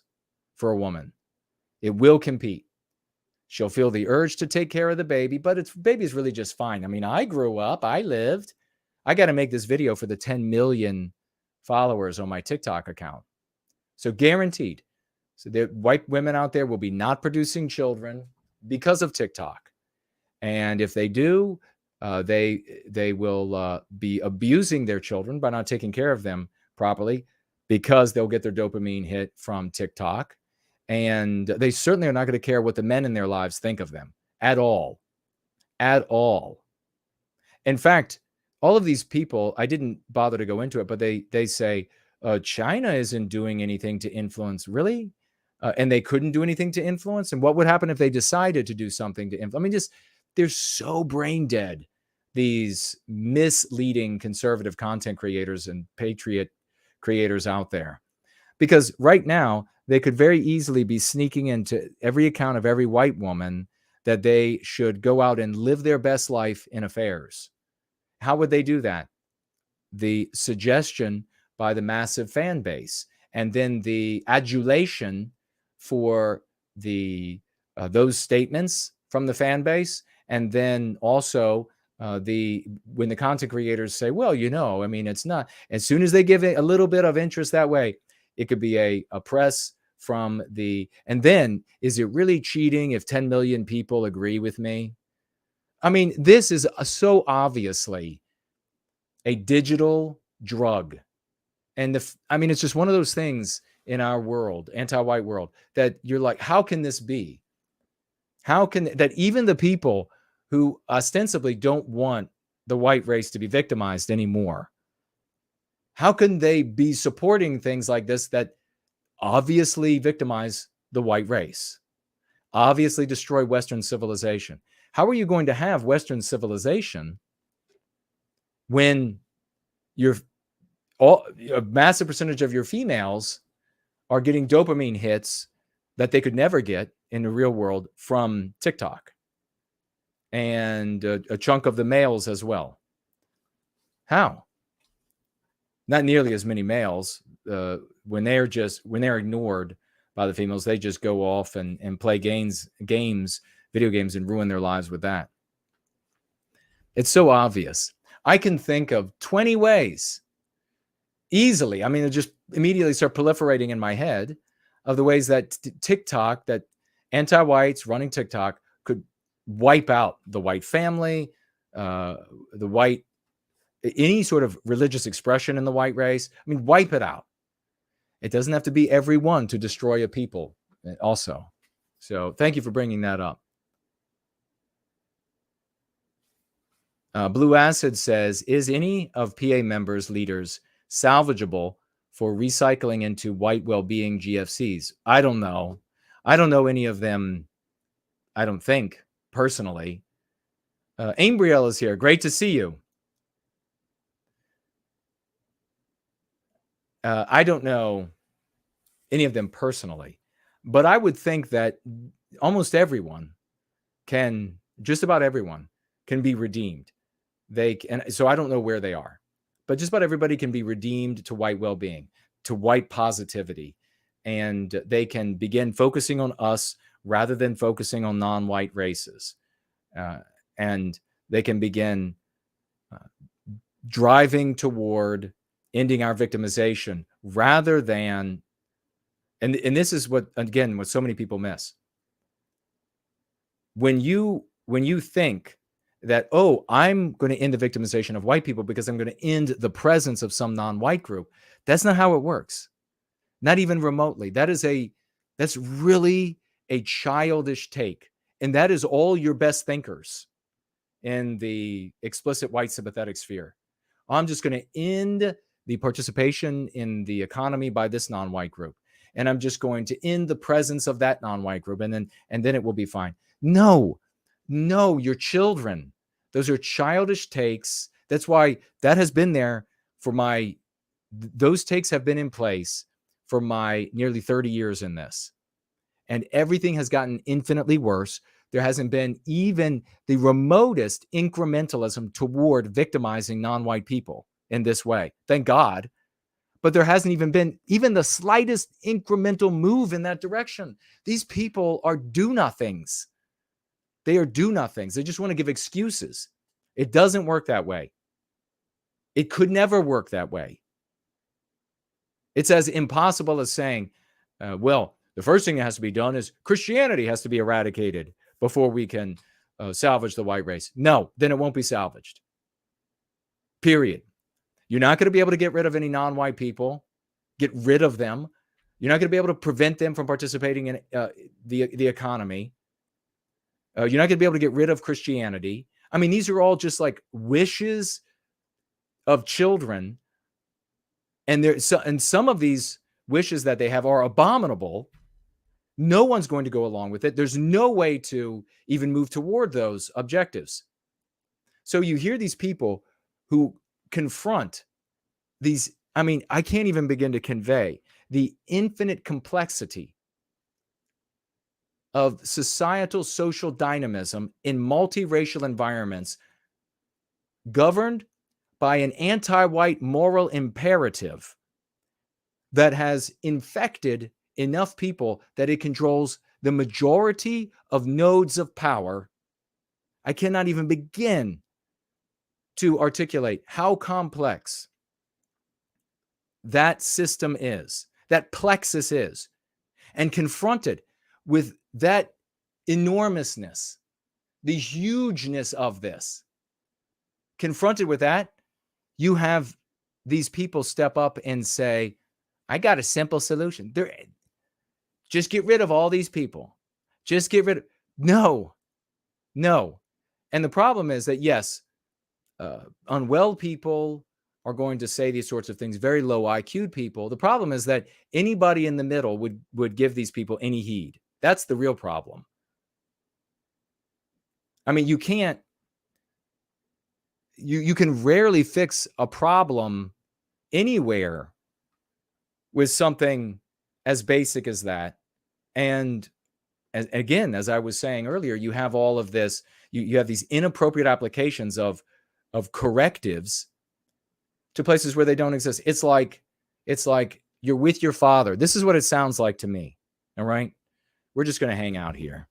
We got a cozy crew. We're going to hang out. You're with your father and you're, I don't know, you're changing the oil in the car. And your father's like, all right, you changed the oil on the last one with me. What do we have to do first? Well, we got to add chlorine.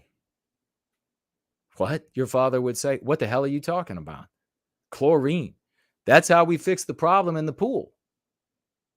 But this is not the pool, son. Yeah, but it's how we fix that problem. It's inappropriate. It's the wrong corrective. You don't fix the bad oil in the car by adding chlorine. You fix the pool getting dank by adding chlorine. You fix the pH in the pool by adding chlorine or whatever it is. I've never owned a pool. I've fixed plenty broken down cars. The only pools I've ever had is like at my parents' to them above ones where you put the hose in. That's how you fix it. You add water from the hose and then you step over the edge and you're in the pool.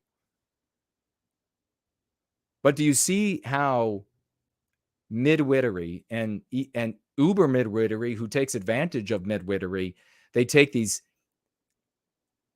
inappropriate correctives from one place and then they try to apply it. The social tableau is like physics. You can't approach it in the way you handle like a friendship dynamic. Like, well, Bob's kind of an ass, and every time he comes over, we have an argument. Well, let's just get rid of Bob. Okay, we won't invite him over. No, I meant kill him. I mean, it's crazy. You know what I mean? But not inviting Bob over is going to fix the problem of Bob causing these arguments. You don't take that and apply that to whole peoples, countries, human dynamism, the plexus of all of this. Give me a break. Just decades. Shut up, these people. Shut up. So but I tell you this, if there are people who maybe they left PA, or there are people who they want PA to not be and there were people that, like myself, that did not want to condemn all people of a particular race. All they cared about were anti-whites, and they want to speak ill of everybody else, and they just want to end the victimization of white people. There are those people in PA. I don't know how many of them are left, though, because when they got rid of me, there was some serious purity spiraling of villainy playing in that group. I was told by a handful or so, and then you saw the purity spiral break the group apart. And so I don't know. But anybody who wants to start a Going Free Club is welcome. If they're going to be white positive, they're going to implement the Go Free method. And then we recognize those who are doing that properly. And those who don't, we don't recognize. And if they try to do something awful in our name, well, then we will just publicly condemn. That's how that works. Thanks for the question. John says, Jason, are there any GFCs in England? We were supposed to have a GFC in England. And are you in England? Might you like to start a GFC? We were supposed to have one. And the guy, I'm not gonna say because I don't know all the details for sure, but the guy was this really talented guy who was supposed to, he told me that he wanted to start a GFC. He came on and he gave me a lot of compliments on the show over there. And he said he wanted to start a GFC. And I said, that's great. So what do I got to do? I reached out to him. And then he never wrote back, ever. So I'm inclined to think that someone intervened in that effort there and said, no, do not start a GFC with Jason, the Go Free community. I never heard from him again, as a matter of fact. So I'm kind of inclined when he was that complimentary of me on the show and complimentary of going free. And then he's just going to be like, nope, never talking to them again. Really? As soon as we're talking about starting a Going Free Club, and I even went live, I was like, we got this amazing guy, this young guy. He's going to start a GFC over there in the UK. And then all of a sudden, no more responses. I mean, I guess he could have changed his own mind. He could have been like, I'm too young for Jason. Who knows? But he suddenly had his mind changed. We have Fit and Healthy at Any Age wrote this. I continue to be astonished by your energy and vitality, Jason. I'm honored to be a contributing member to Team White Wellbeing. God bless you, brother. And he ends it up with, go free in 23. Amen. That's fantastic. Thank you, brother. That's right. Go free in 23. One of our best swashbucklers on the team. That's what we are. Others can be like little sexually confused frogs or bits of cracker detritus in the cracks of the seats at the movie theater or in the car, in the back seat in the car. They can be other things. They can be very hairy individuals. They can be that. We are swashbucklers. In fact, maybe we'll have, if this segment of swashing through is cool, then maybe we'll have to put together some like little very short video and music or something for somebody, because we are like the classic swashbucklers. We are these romantically idealistic. Something's wrong with my phone. That's why I keep touching over here. These like romantic, idealistic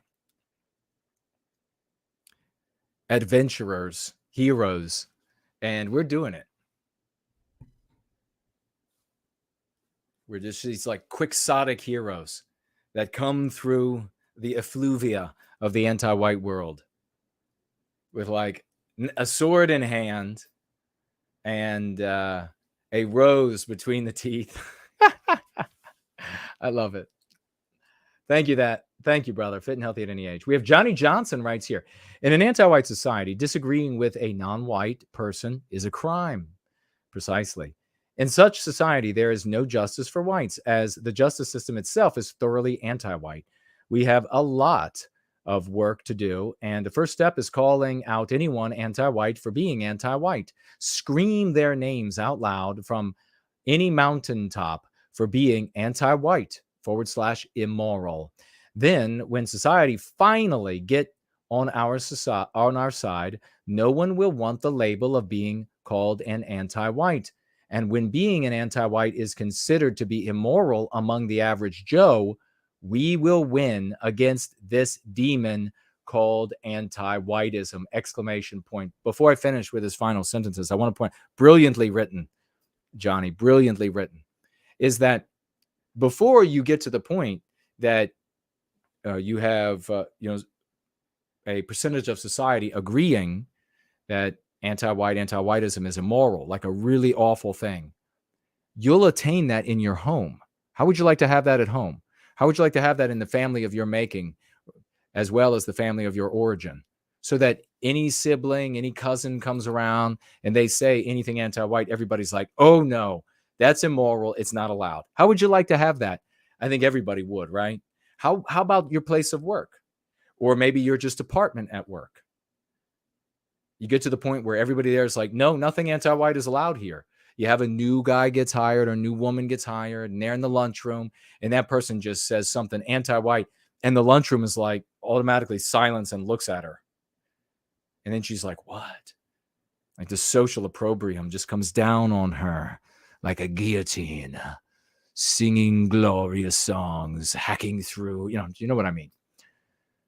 So that would be wonderful, yeah?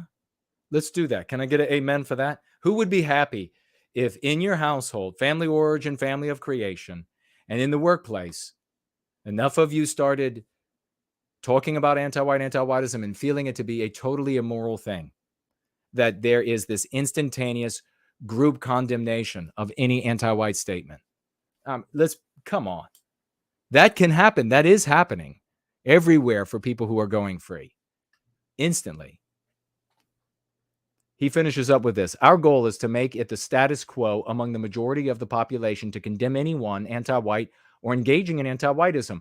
And then, following that, make laws against anti-whiteism, making it punishable as a crime, just as there are laws against anti-Semitism, making anti-Semitism a punishable crime. God bless Johnny Johnson with a great name. That's from the thread. Let's check back into the live chat. Sophia is here. Hello to you, sister. And Sophia writes, does the NFL really avoid hiring white players over black players? I believe it, but curious about how you deduced this. It's very easy, Sophia. You actually can look into what the NFL is saying relative to race. And for many or for several decades now, they have been, and please check into it for yourself because I might be wrong, and the ear is against the door. The ear is against the door. Check into it for yourself. I might be wrong. The NFL has been financially rewarding teams, owners, for hiring more non-white coaches, trainers, head coaches, etc. And it was just it was like 2 years ago, 3 years ago, they were talking about giving better draft picks and all of these sorts of things. Now, I don't know what the end outcome of that was, but you can look into the scouts. Now, this is going to be something that's a little bit harder. Since I played football, I'm well acquainted with it all the way up to the collegiate level. That NFL scouting, just like scouting for everything, there's this idea that's totally erroneous that applies to scouts for all professional teams, that they are always finding, or most of the time finding, or much of the time finding the best talent because they want to win or whatever it is. That's not how it works. The talent, the agent that's out there looking, the scout that's out there looking, wants to get paid for his or her job. And like all human beings, they want to find the easiest way to do that. Like all human beings, they want to make the boss happy. And what is the boss's opinion? The people who are paying, the general manager, etc. What are their opinions? The owners, the general, what milieu are they sat in? What is the narrative we live in? The anti-white narrative. So there are a couple things that are at work here. Number one, the human proclivity, maybe I shouldn't call it a proclivity, but or I guess we'll say propensity to try to make things as easy as possible for oneself to get that reward. And so this is how you end up with so many professional athletes coming from like a particular town or a particular area. You might wonder, how is that possible? It's not. It's not possible by way of the consequences of the athletes or the genetics, for example, of just that town. That's not. It's the way that ends up happening is these scouts that are going out there, where are the place to find talent? Where is it? I have only so many places in the world I can go, so many places I can look because there's so much time. I've got to find talent to give back to bring to the team so that I get paid and I get celebrated and I get promoted. And so what am I hearing? Oh, there is talent over here or there's talent over there. And then they go. And that's how you end up with so many people. So you can see how this is artificial. It's not just this organic selection of the best that's out there. And the best, those who are in the know say, when it comes to sports, when it comes to music, when it comes to acting, etc., those who are in the know that the best never were seen. The best are out doing some other job out there, and you'll never know who they were. And they will never know that they were the best because they never got seen, they never got an opportunity. That's just the way the numbers work. Now, the NFL, just like other major sports, was started by white people for white people. And at some point they decided, no, we're going to have non-white people play the game as well. and they started bringing non-white people into the game. Because of why? Well, in part because white people, there were white people who felt like, well, it's not, we'll include them. I mean, another guy down the street, and he's a nice guy, and he's a good athlete, and why not let him play? There are other white people out there, because there's so many of white people, almost all selfish individualists, said, well, this particular guy, he's a good athlete. He'll also be like a novelty, and people will want to come to the stadium and see him play. And there's this movement out there that feels like it's the thing to do. And that ultimately, and therefore I will get money for that. I'll get rewarded by that. And then the third thing here that I want to talk about is that there is the anti-white ideology that the selfish individualist wants to make money off of, that says, get rid of the white guys on the team. The non-white people should be on the team. And all the way back, this had already had white people were lowering their guard against, get rid of all the white guys. And that was a force that was present as well in every single person. And so over time, as more non-white people were brought in, teams were then in competition of who could have the first non-white this, who could have the first non-white that. Kind of like the Navy and the Air Force competed for who could have the first female fighter pilot. And they just put them through, crash jets and everything, until I guess it was the Navy that ended up having the first female fighter pilot. After they crashed plenty of jets and washed out of the program several times. I might be remembering that wrong. So do look back in the history and see if that's what took place. And then what they did was they observed, and we can see this as a consequence of their decisions. Like, I wasn't present at these meetings, but you can see it as a consequence of their decisions. Just like you can see that water runs downhill, so you know there has to be a force at work that brings it downhill. So this takes some intellectual processing. But the consequence that we can see is that the game over time changed to favor the strengths of non-white athletes, in my opinion, in particular black athletes, and then served less the strengths of the white athletes. Why did they do that? Because they were in this push for the reasons I aforementioned, and they wanted to optimize their, at this point, primarily because there weren't really many other non-whites playing sports, black athletes. So they began making rules. Like you used to be able in the secondary, they began making rules that favored the genetic talents of the black athletes rather than the white athletes. So they began making rules that disallowed defensive backs from contact with receivers. There used to be a real fight between receiver and defensive back, two opposing positions on the field. And this took place all over the field, this sort of thing. Began making rules, changing the game. And as they did, it was changes that suited better and better in this case, black athlete. Again, this is my opinion. You can observe it for yourself and come to your own deductions. And so you can go out and you can find the talent scouts talking about now just this. You have a game, going back to the talent scouts that are out there. You have a game now that favors, even increasingly, black athletes specifically, and talent scouts that are out there looking for athletes to serve those roles that favor black athletes. You see white athletes, when they excel at places where black athletes normally excel, it's a real like, whoa, where did he come from? And you'll even see, well, I guess I won't complicate it even more. So that is how you can see that it's happening. Ultimately, at the end of the day, you have a game that was created by white people for white people that is now almost entirely non-white.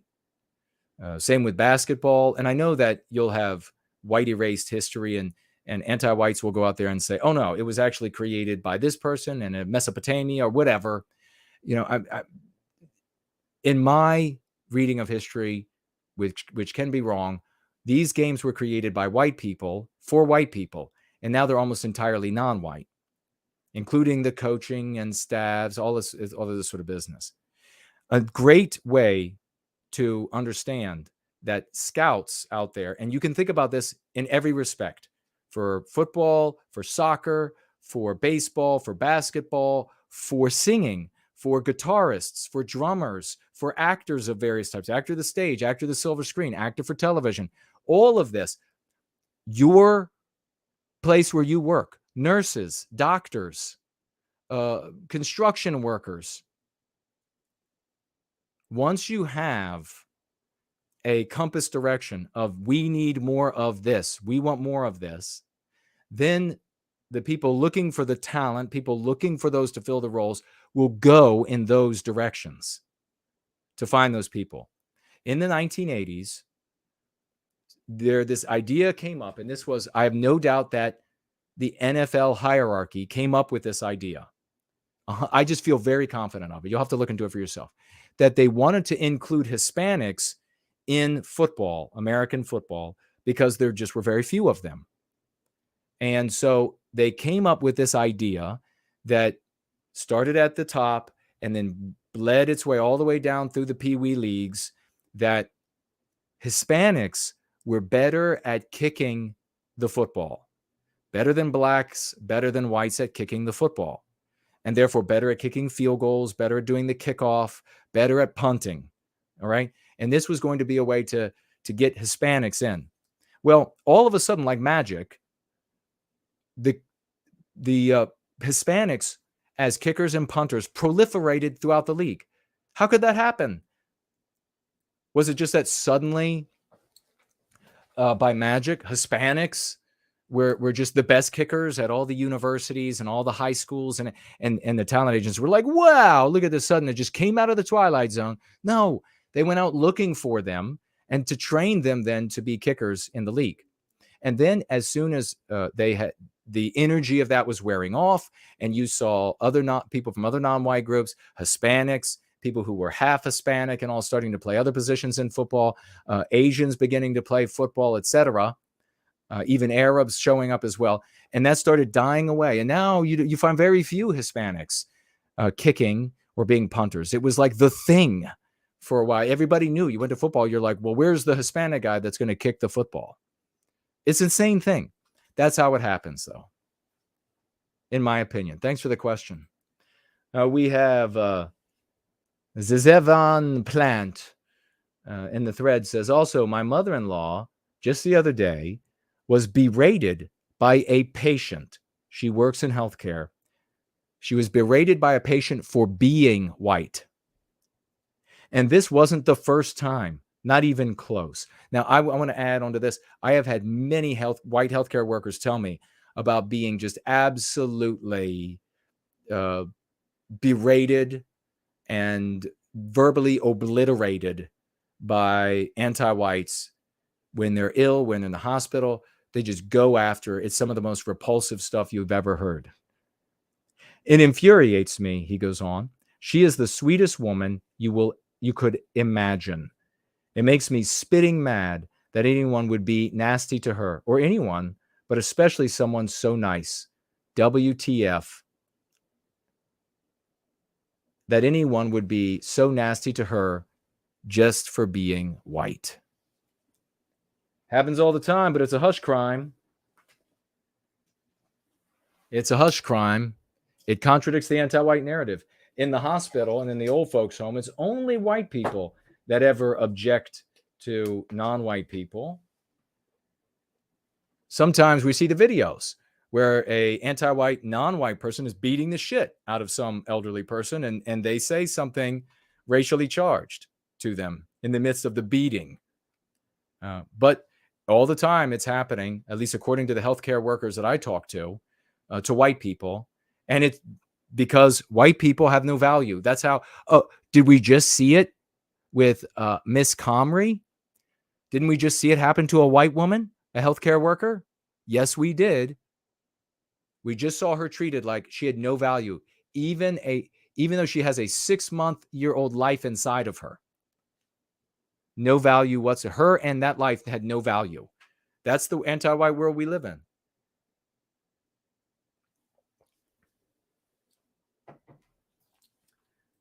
Thank you for that, brother. Very well written. Let's see what y'all are writing in the live chat. Remember, tag me as No White Guilt. Tag me as No White. Oh. Guess who's here? Rapunzel has shown up. She actually climbed down her own hair to get here today. So that's brave. It's stunning and brave. She climbed down her own hair and she has broken out the squirrel emojis. She's in a real. Let me just make clear to everybody. This animosity for squirrels and the SQ is real. And it of course mocks the people talking about, and look at this, look at what I'm saying in the mirror, the QJ, because the ear is against the door. So it's a bit of a mockery of these people, but the actual venom that emanates from her for squirrel kind is very real, because she was attacked. She was mauled by one I would love to say as a child, but maybe as a childlike adult is another way to put it. She was attacked. Fernell says squirrelish power. Yes, that's what it is. So if you really want to mock the look in the mirror, as I say it, QJers, then you just say, but are you talking about the SQ? Have you said anything about that? Have you noticed that yet? Are you noticing it? Are you naming it? I love it. The thing I'm going to read for you all on a roll-in about that, I wrote as sort of an addenda. It's a note on my introduction that I keep pinned on the top of my gab, because that's where so much of the sewer is. And it is about these people. And essentially, I'm talking about a plumber that comes to your house and he notices in great detail to you that there is water and feces and urine all over your bathroom floor. And then he names what he thinks the problem is, and then he presents you with a bill. Could you imagine a group of people that could not be more of a waste and function as a gatekeeping subversive army as that claiming that is doing something, noticing and naming is doing something, and then getting in your way and destroying everything they touch, turning it all to just noticing and naming? I mean, how has this happened? Why did it take Team White Wellbeing to come along to put a knife through the heart of this shit? Why? How can the white race be so dumb? Seriously, have we been lied to about how magnificent we are? I mean, have we been lied to? Because how is this? How is this what we've been handed? No, Jason, you gotta notice in great detail, and then you just gotta say the name, and that's the work. No, actually, that's not. That's actually doing nothing. And after almost 3 decades of hearing these people say this kind of thing and that it's doing something, I am ready for them to find a hole in the ground and put their head in it and stop just vexing everyone else. How in the world are white people convinced? Do you do that at work? I ask you, is that what you do at work? If you said, if your boss, you're a carpenter and you got to be framing a house. Everybody can, if you're not a carpenter, you can still visualize this. You got the 2x4s, they're laying out. You got the boxes and nails. You got the blueprints. You got the footer is laid. The foundation is laid, right? It's all down. And the boss says, I want this framed in by the end of the day. And he shows up and he's like, why haven't you done anything? And then you're indignant to the guy. You're like, what are you, some kind of wife cheater and turtle rapist? Because I'm going to tell you right now, I noticed that there are 2x4s everywhere. And I noticed that there are nails over there. And I noticed that there's a foundation. And I noticed that there are trees around this place. And I noticed that some kind of house might be built here at some point. And I'm going to tell you right now, the name of your company is Johnson. Johnson. So I've noticed the fuck out of this and I named it. He would say, you're fucking fired because you haven't done shit. Seriously. There's nowhere else. White people wouldn't accept anywhere else that noticing and naming is doing anything. But almost 3 decades I've had to put up with that. And these little turds still show up. So yes, you can mock them with the SQ. That's the real question. The squirrel question. The squirrel question. All right, we have Mantis. Toboggan says, MD. In the anti-white version of events, a white woman, a pregnant white woman no less, went up to a group of black men and tried to steal a bike from them. The fact that anyone could genuinely believe such a preposterous story at face value just serves to show how embedded the anti-white narrative is within our culture. Beautifully said. The fact that the anti-white, non-white criminals felt confident enough that the regime and society would side with them, that they even filmed the incident, just further emphasizes how embedded the anti-white narrative is within our culture. God, that is brilliantly written. God bless you, Mantis Toboggan MD. So true. Absolutely true. True. Real. Based. True. Slotz is here. He says not only adaptation of the game, but the inertia of the anti-white push for white erasure of the team recruits. Yes, precisely. Very well put. In seeking the first non-white such and such. Precisely. Brilliantly put by the great Slotz. Not a surprise. Follow this man on Twitter. Follow this man. He always has smart stuff to say. Pale Reckoning is with us. Great name. Dino Storm. Wonderful to see you. Bryce is here. Great to see you, brother. Remember, please tag me as No White Guilt for me to see your comments. The Thunder from Down Under Lunder, another who is hip to the SQ, says, I don't think PA is our best bet to recapture the UK. No. They have, I mean, now you have this runaway Jay Spurging nonsense that you can't walk that back. You can't. I mean, people can be redeemed, but I mean, they really said at a defining moment, we don't want white well-being. We want gatekeeping subversives. That's at a defining moment, in my opinion. I mean, even portraying me as defending subservience to AIPAC.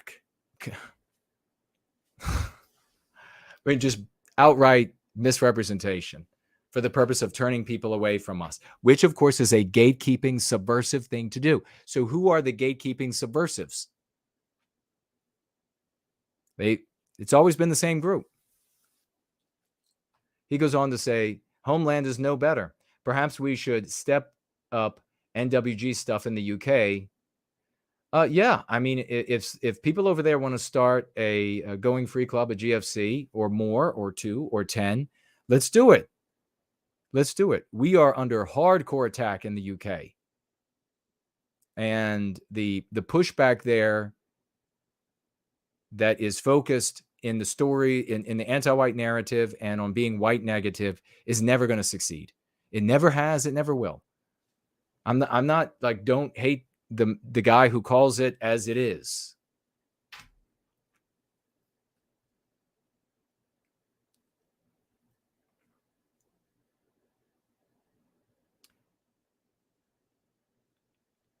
Blue Acid asked the question, the difference between no white guilt, going free, white well-being. Going free is a method. No white guilt is a meme curative that I took for my moniker a long time ago. And white well-being is the well-being of white people, and written in such a way that we define exactly what that is, and therefore it's not in the hands of anti-whites. So there isn't and we are intelligent about our well-being and what that means. So the Go Free method is in service to white well-being. Victorian Time Traveler says GFC Britannia will outstrip anything PA did very quickly. Well, that's a very optimistic view there, brother. Well done. Victorian Time Traveler says GF going free. Fernol says over half of PA is homeland. And I know there's some disputes. You know, each side is saying they have the most and they have the majority. But I think I'm very fair in my treatment of PA after the way I was treated by PA.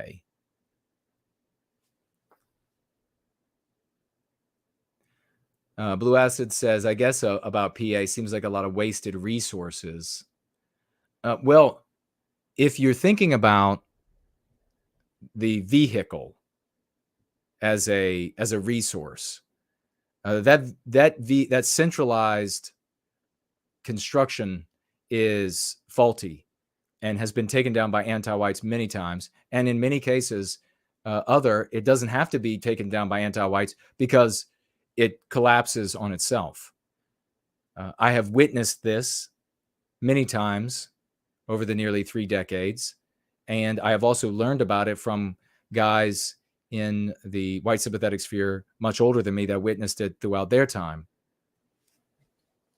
as well. So that vehicle is not something I would call a resource. He says, is the PA, are you talking about the membership? Yeah, any of the people who want to go free, they're welcome. We want people to be redeemed to a white positive mindset. We want them to focus on us. We want them to put an end to the victimization of Western kind. That's the focus, and not this superficial and childish idea of eliminate this and then we're better. It doesn't work that way. But PA is not falling apart, right? PA is still a group, and I don't see the people who are loyal to PA going anywhere. Probably a lot of the people who were, or let me rephrase that. The people who were in PA that liked white positivity, white well-being, they probably didn't stay very long after I was thrown out of there for being white positive rather than white negative.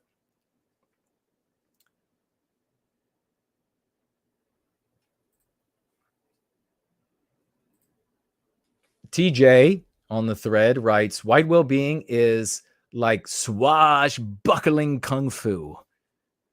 That's true, brother. It is. Very well said.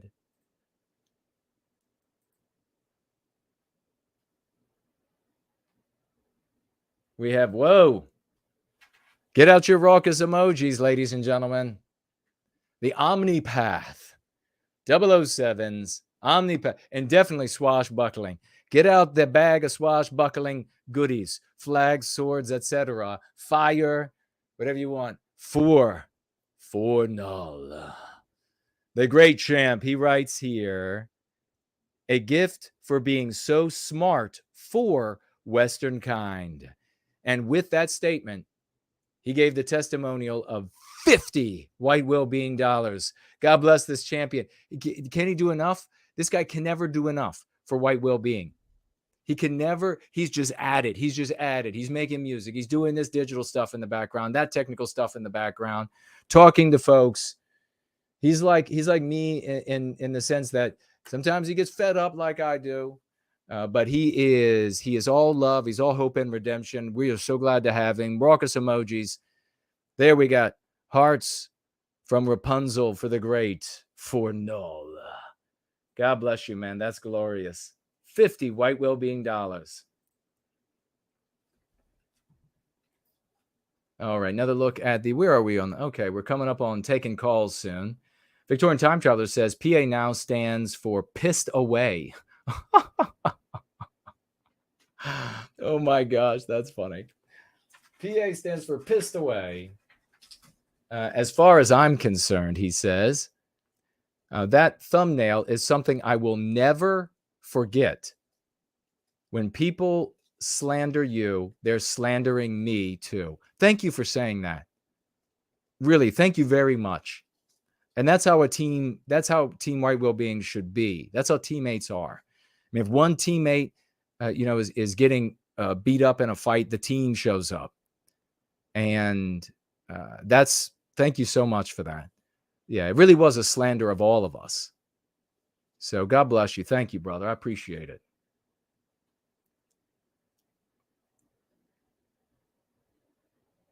I did not debate Blue. I did not debate Bryson Gray, but I did review one of his videos where he was wildly anti-white, and I really took him apart. And so he just went away and didn't make a video back. A bunch of people messaged me saying, "Oh, he's going to make a video where he's just going to slander the shit out of you and misrepresent you, and all of his followers will attack you." And I said, "Oh, well, people will be able to see the videos and they'll be able to determine. And if he punches, I will punch again."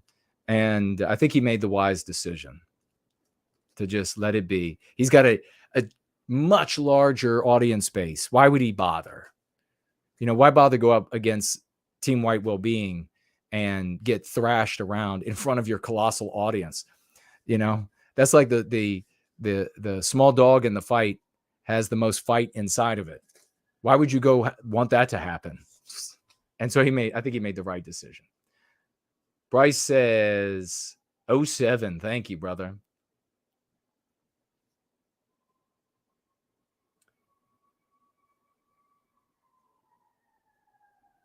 Promethean Promulgation says, I name the squirrels at work daily. It pays the bills. There he is, folks. Another opposed to the squirrels out there. And by that, he means actual furry animals that run along the ground. And as Rapunzel will say, you call them the furry faces of Satan? And then Lunder's saying, Jason noticed the squirrels. Naming the squirrel in bird speak actually does work. What kind of speak is that? I have no idea. Deus ex raptorum style. Montana Kid is here. Great to see you, brother. Ask it if they eat squirrels.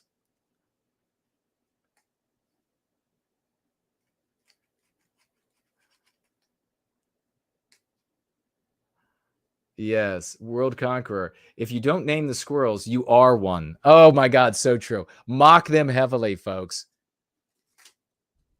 If you're not naming the squirrels, you must be a squirrel.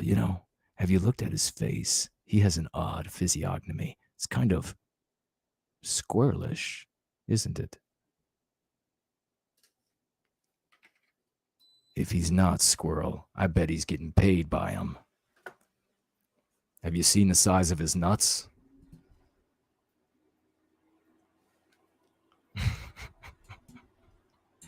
The squirrel problem. He's just an apologist for the squirrels. It's just another apologist for the squirrels. Jason's defending the squirrels all the time. Wonder why? It's very peculiar. It's very peculiar. I'm going to Concern Troll. He's always defending the squirrels.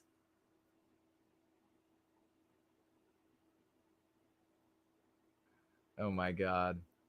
All right, we'll be taking calls in just a moment. Des O says, too bad Patriotic Alternative went down the Antag road. They should have taken Jason's advice. I appreciate that you always speak the truth, Jason, and put white well-being first and foremost. Well, you are most welcome. Thank you for everything you do. You're a champ. Here we have Cool Papa J Magic in the threads as well as the live chat. And he says on the thread, anti-whites, you don't deserve this house. We're taking it back because you are white, because we're taking it back. Because you're white, conservatives. This isn't about race. So the anti-white is saying, you don't deserve this house. Anti-white says to you, you don't deserve this house. We, the anti-whites, we are taking it because you are white. And then the conservative, misled conservative response is this. This isn't about race. It's about property rights. Oh my God. Cool Papa J Magic. Man, applause to you, brother. That's perfect. That is so true. True. Real. True. True. Real. It's true. It's about, that's what a conservative, misled conservative would say. The anti-white says, we're taking this house because you're white. And then the conservative, misled conservative response is, this isn't about race. It's about property rights. You know, 100%. I'd love to sew these people's mouths shut, metaphorically. Very well written, brother. Lunder says, Cohen sounds like a squirrel name. Oh, that's funny. That's mightily like a squirrel surname. Sounds mightily like a squirrel surname. You know they're into nuttery and squirreling about. It's like a skuna, squirrelin, the squirrelin. It's very similar. I bet they have a similar origin. Time traveler, I can't name the squirrels at work. I would lose my job, and I would probably wind up going to jail. I know the squirrels control, so they're out there in your yard. They will terrorize you. Be careful. Oh, that's funny. Blue Acid says, show us your tail. Yeah, that's the exact same thing they would say. Like, I want to see your DNA. And then they show like their DNA results. And you look at the piece of paper and you're like, oh, that is the most easily fakeable thing ever. Why would you like present it as, here's the evidence? If you presented it, they would say he faked it. If you don't present it, then they say he's not presenting it because he's not white, or he's not squirrel in this case, or he is squirrel. He's presenting it. He's not presenting it because he's squirrel. So in this case, it's show us your tail. Do you have a puffy, furry, long tail that sort of twitches when you walk? Promulgation says, make a triangle with both hands and a little V with a sub-millimeter gap and suck air through it as hard as you can. Oh, my God.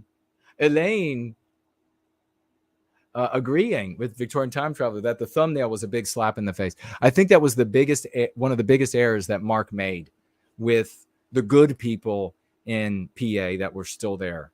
I think, and the observers. I think that because I've had so many people reach out and say like, what the F? That was effing out of this world that he did that. Just misrepresenting that hardcore and just no character, hasn't apologized. People writing me saying this. I think that was like, that's like the thing they remember now. They're like, wait, this guy like loyally worked with you and stood by your side for years and was there for you during for the show. And even when your mother was having heart surgery twice in the parking lot streaming. And this is how you wrap it up. You misrepresent him as a defender of subservience to AIPAC.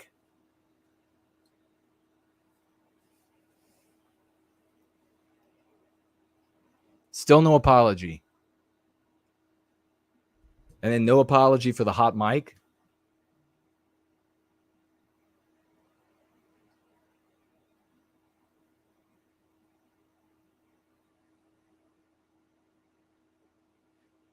Oh my God. Lunder says, I bet No White Guilt rubs his paws together and grins.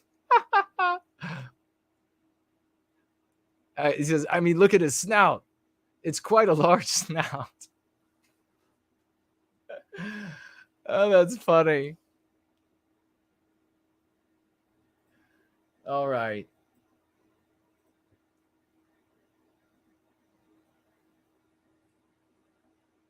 Let's make sure we haven't missed anybody, and we'll get to some calls. Nope, nobody missed over there. How about over here?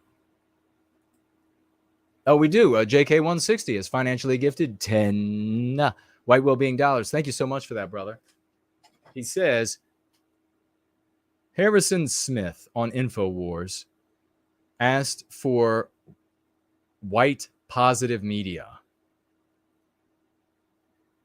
I don't know who that is, but what did he mean by white positive media?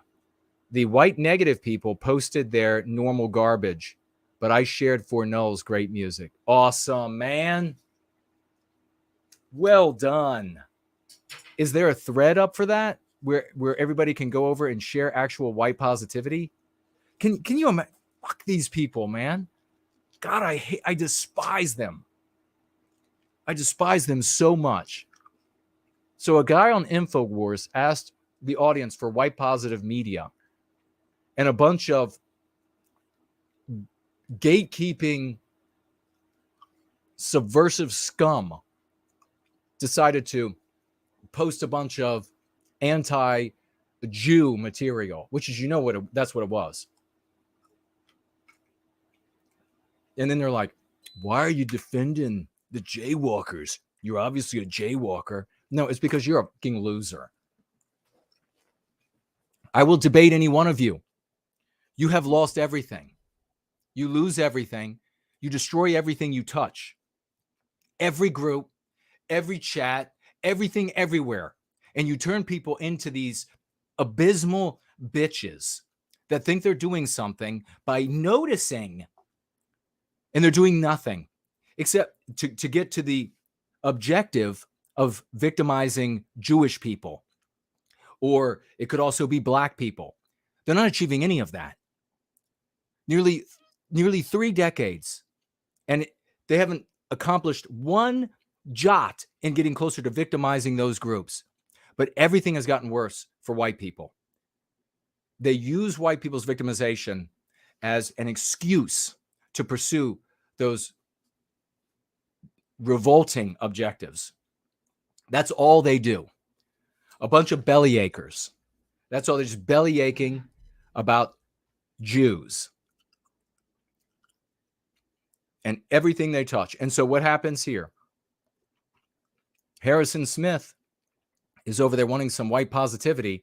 And instead of getting white positivity, he gets a bunch of cretin monsters belly aching about Jewish people.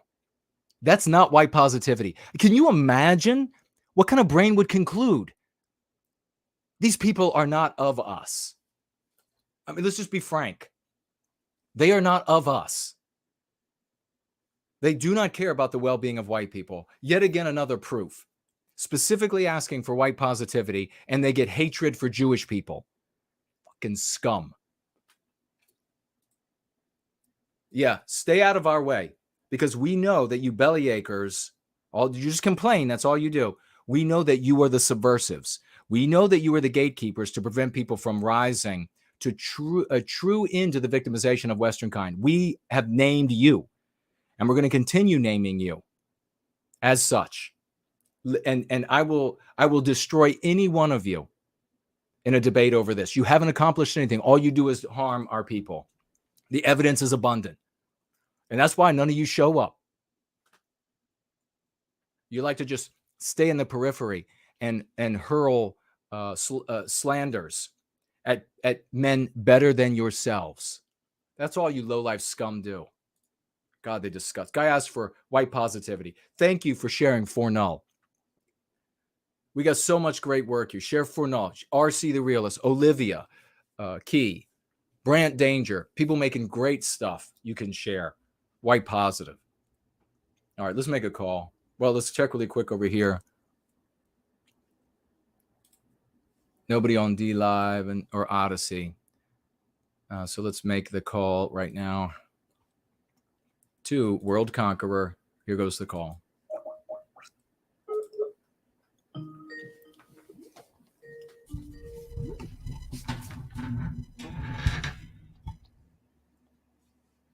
Hello? Hey, brother. Promethean hails and the mic is yours.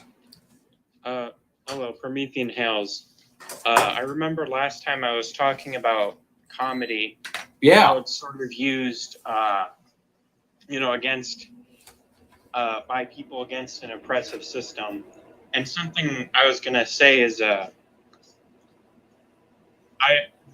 good example of, so something I've noticed, right, is that the anti-whites on the left, they absolutely suck at humor, right? Yeah. And that is one of their greatest weaknesses, because humor is a great way of communicating ideas. Yes. And that's why when the conservatives have jokes, right, it's like the either conservative opposition or like lukewarm conservative ideas that are mainstream. Because otherwise we could win just by using humor. And also, something else I've noticed is, you might say the antags, some of the goals of the antags, it isn't good goals, right? Right. And I would agree with that. But something you have to admit, right, is that the antags are genuinely funny, right? And that's why they're so good at spreading their ideas. Even if it's not like appropriate or polite, the jokes they make, it's pretty funny. It's messed up, but like some of the jokes they make are funny. Not always, because some of them are really messed up in the head. Like the covert anti-whites that are like saying like horrible stuff that might even, be illegal. But I'm just talking in general, like the general person who is stuck in a white negative narrative is usually very funny. Sorry, what were you saying? I apologize. No, I didn't say anything. I'm just listening.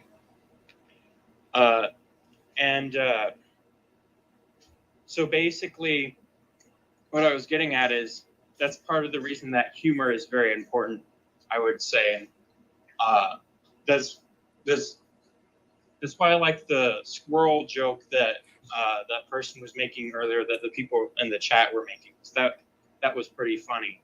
And we kind of need to find a way to talk about the go free method, but make it funny, because it's kind of something I've noticed is, it's good ideas. And I don't mean to nag and be annoying about this. It's just, it will be way easier to spread our ideas once we find a way to make it funny as possible, because,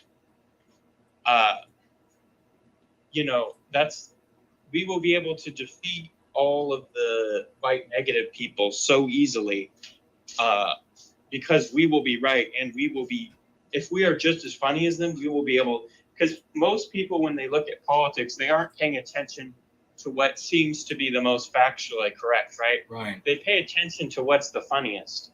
And if you look at like Stone Toss's comics, right, sometimes he'll be unintentionally white negative or whatever, but even lefties who hate him and think that he's a Nazi or whatever, even though he's not, they'll be like, oh, I really hate this guy and think that he's like the evilest person in the whole entire world. But this is actually funny as heck, this thing that he made. Right. And yeah. And so once we find a way to just brutally, or not brutally, but like have like be on the same, I don't know how to explain it, but be equally funny to our competitors, I think we can win, is what I'm getting at. I absolutely agree, and I appreciate you sharing those thoughts. And you're always welcome to call in. I really appreciate you and your service. Is there anything you want to share? And I'll let you go, and I'll speak to it. Anything else? Yeah, there was one last thing. All right, go. So I remember you talking about AI, right? Yes. And how AI, they use it constantly to keep people in the sort of narrative. And I'll give you one example. So I was talking about how, I don't have anything against mixed race people, but at the same time, like, it's really evil when people shove a bunch of foreigners in a country and then have a bunch of propaganda about how you should have children with foreigners. Right. And that's kind of what the media's been doing. Yeah. Like, I'm not going to hate people who do it, but at the same time, like, you know, I don't think it is the most strategic move to pretend that it's just all these commercials are normal, because it's not. Like, even in most societies. Oh, no. That's not typically a normal thing. Even if they respect other cultures, it's not normal usually on the scale that it is. Yes. And right after I talked about it, a day later, I got all these videos on my YouTube Shorts, and it was literally just mixed race couples, and all their videos weren't even like funny jokes or anything. It was just people who are mixed race. Right. And there's nothing wrong with that, right? But it's like they weren't funny at all, and the only reason they had any likes or anything was because they were mixed race, and it was so odd, especially that it was right after I was talking about that the day before. And I've seen many YouTubers who are mixed race and are some of the most famous and amazing creators, you know, in history. But they didn't get famous because they were mixed race. They got famous because they were funny as heck or something. Right. Or they were just cool people. And so it was just, the whole thing was odd. Like, you could tell that this was artificially enforced, because it was like, it was these, you know, mixed couples, and their entire thing was that they were mixed. It wasn't talking about anything. That was literally the whole thing. It was so odd. Yeah. Yeah, I mean, it's the push to biologically white erase Western kind. They would not be pushing it if our genes were dominant, so that every non-white person that reproduced with us was almost entirely or nearly entirely erased from existence, so that the children were, you know, 90% white in appearance and temperament and etc. In my opinion, there are these differences in instinct, and all of them equal, none better than another. They wouldn't push it, but they push it because they know that the children very often identify as non-white. They very often look totally non-white with some clearly, like they have a little bit of white. Sometimes you can't see any white in them, but that's why they push it. And it's part of anti-whiteism, and it's absolutely reprehensible. We can embrace mixed race people who want to object to anti-whiteism and put an end to the victimization of white people. I mean, by God, they have, if we're talking about mixed race here with white and some non-white, they have that genetic history in them, and that means family, and they should love these people. And we also embrace people that got into mixed race relationships before coming to white well-being, and they are advocating for white well-being and putting an end to the victimization of Western kind. We have wonderful people like that. But at the same time, we object to the encouragement to biologically white erase us, which of course is people hear me often talk about commercials like I was doing at the beginning of this gathering today. But two great points, brother. I gotta let you go, and you're welcome to call in anytime. Okay, bye. Have a great day. Promethean Hails, dude. Promethean Hails. Bye-bye now. Awesome. World Conqueror. And we're going to have Mr. V right now. I just want to say I totally agree with the using comedy. And using Go Free becomes just your tapestry. It becomes your story. And once it becomes your story, when you write comedy, when you speak comedy impromptu, it will just be your default. If you find yourself trying to be funny and your default is anti-white vernacular, anti-white concepts, then you know that you are still very sick with anti-whiteism and you've got a long way to go. So there isn't anything inherently unfunny about the concepts or anything inherently funny about anti-whiteism. It's just a matter of, do you have the talent, and have you gone free enough within yourself? Have you worked through enough of these meme pathogens within you that your default, your go-to is the language of Go Free as you make a joke. And there will be, mark my words, there will be folks who over time begin to separate themselves from the herd. As they'll be going free, they'll be funny as all hell, they'll be mocking the anti-whites, they'll have little funny play on words to ridicule them from the Go Free lexicon, ridiculing the anti-whites, ridiculing these people who are the actual gatekeeping subversives that keep preventing Western kind from defending itself. I mean, you're preventing us from defending ourselves. When you say the defense of yourself is the liquidation or the bad mouthing, it was the complaining about another group. The complaining about another group, that's all they do. They notice, they bellyache. That is not the ending of our victimization, okay? That's pretty clear. There will be people, funny people who distinguish themselves. I'm pretty damn funny. Let's call, but there'll be people who are great, funny comedians that will show themselves. Where is Mr. V? Here goes the call to that champ.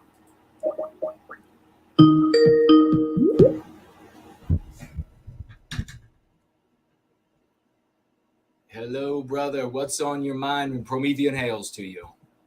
Promethean hails to you. Well, I'll start off by talking about the OT training. We had an OT training again. Not as many people showed up as I was expecting. Oh, so damn. I hope folks are doing the training on their own. But one thing that I've noticed that we have to improve, folks, is teamwork. So for a project or an operation, there will be a leader assigned. You should check with that leader often. And if you catch that person saying something like, stop, or don't do that, or hey, do this instead, listen and pay attention, because that person is there based on their Go Free skill set. And I checked, by the way, you mentioned skill set in reference to GF and DAAP. You referenced that, you say that 8 times, brother. So it really is a skill set. It really is a practice. When we talk about it as a practice or as, Go Free skills, we actually mean it. There's a lot that goes into this. I don't like when people try to reduce GF down to the lexicon. Oh, right. Yeah, you get what I mean, brother? It's so far beyond that. Yeah.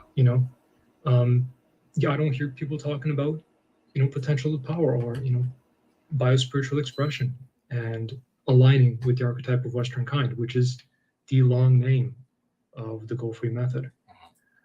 Right? So leadership's important. Make sure that you listen if someone says something, because if we don't have leaders, we don't have someone responsible for coordinating and getting people to network and communicate and lead plans and operations, then we can't do anything complex. Yeah. So it relies on you to listen to that person and to learn from them, right? Because we do our best to make sure that people work based on situational leadership. No one's attached to, this is my thing, only I can do this. We try to not have anyone attached to that. It's just based on meritocracy and how good you are at the method, and do you have the skill set necessary to carry out X project or operation. So we did an OT training. Then we had a Go Free training last night for the Promethean chat, and we finished the book. So we finished the Go Free book again, yeah. And that was really cool because I focused it on meme curatives, and it was good for all of us to talk about meme curatives and what is a meme? What is therefore a meme curative? How do you make a good meme curative? Yeah. How do you get it to stick and replicate, which is a really important thing? What makes a meme curative successful? All that kind of stuff. That's really awesome. We got into all of that. And then today we did Prometheus Rising, and we're now on the Promethean Paradise. Nice. I love it. That's got to feel so good. But man, you guys are doing such amazing work. And I really echo and underscore and highlight and bold everything Mr. V is saying here. Going free is a practice. It's a skill set that you learn, and you're changing the way you think about the world that we are in. That requires practice. And so you got to go out there. You got to participate with friends. You have to have a going free friend or join a GFC. It's the least of the commitments that you can possibly make to have a better you, a better family, a better world. And it's something that yields results, hand over fist, big time results. So I strongly encourage folks to actively get involved, and when and where you are inspired and you're the kind of person who is talented enough that you take it upon yourself, take the onus on yourself, and you get trained, that if you are in a place that you can help to lead, please jump on in, help to lead, because it is inevitable, given that we are providing people what they need rather than the drug they want, which is just to complain, and that's, you do nothing. I mean, think about how it lets you off the hook. The complaining just lets you off the hook. The doom docking, I mean, that's all it does. It lets you say there's this group, they're so powerful, they do all this so awful. What can I do? You're off the hook. We need to be going out to folks out there who have the kind of character that say, no, I'm a doer, I'm an achiever. Let's find those people. And if you're not one of those people, make yourself one. You'll be a better man and woman for it. I guarantee you. But Mr. V, what other thoughts did you want to share with us today? Well, you're spot on, brother. Yeah, I would like to thank Anglo, because Anglo's been hosting GFC Music Night. So big thanks to Anglo. Yeah. That happens on Fridays. He might switch the schedule, and I encourage people to do the same. You know, if you're thinking of hosting a GFC event, experiment around with various things. And anyone who's in a GFC can host an event. So don't wait for folks to host one for you, because they might be busy doing other things, whether that's completing other projects or planning an event of their own. So just go for it and just host an event. And you can ask for help. You can ask for help. It's very easy to set something up like Jitsi or Hyperbeam and get an event going. And about comedy, brother, could you remind people that you are actually published? That I'm published? Yes, I'm published. In comedy, yeah. Oh, it's a comedy, yes. Damn it. Yeah. Oh yeah. I mean, I have a book. It's a comedy, damn it. And in fact, I'm working on the audio version of that. And it's available at No White Guilt Collectives or collectibles.com, and also on Amazon. It's very inexpensive, and it will eventually be an audio book sooner than later. But yeah, we have a lot of fun here in the white positive sphere. 30 seconds to you, brother. Yeah, that's the one book we haven't read, brother. We have to read that one. It's funny. I bought it when it came out. It's really good. Like, it's really good. You are an extremely skilled writer, man. Just thank you. Reading today, you are, brother. Reading today about the Prometheans seeing the sun rise for the first time, just incredible. That's all I'll say, folks. Make sure you read the trilogy, okay? Do not miss out on Prometheus Rising. It's too good to miss out on, seriously. So that's about it, brother. Thank you so much for everything you do in Promethean Hails. God bless you, brother. Promethean Hails to you. We love you. Bye-bye. Bye-bye. Wow, that means a lot to me. I really appreciate that. I've given, in the final 2 minutes here, I've given my life to white well-being, and all the talents that I have, whatever they are, they came from Western kind. And so I said, my people are in this dire scenario, dire situation, and there'll be many more little white boys and little white girls out there, and I don't want them to have to suffer. And so I've dedicated myself, and I think folks can tell what, like Mr. V is looking at there. I could have looked at the being an author and just given the publishing houses what they wanted, and they would have rewarded me richly. I could have faked being a member of a non-white race. Could say I was could have been a black, let me see, what could a transgender woman in a wheelchair or whatever else however the joke goes, and then written, and it would have been published, given them all the anti-whiteism they want in the book. I know exactly what it is, and I could have made an immense amount of money and be celebrated, but I got this from my people, and whatever skills and weaknesses I have, because I have plenty of weaknesses as well. But I decided I wanted to give it back. And I really appreciate when champions like Mr. V share that appreciation. We need to do that for each other. That's part of the Going Free gatherings. That's how we act as Team White Wellbeing. I not only hope, but I expect to see that from all of us in service to white well-being. And with that love, I will leave you with I love you, and let's go free.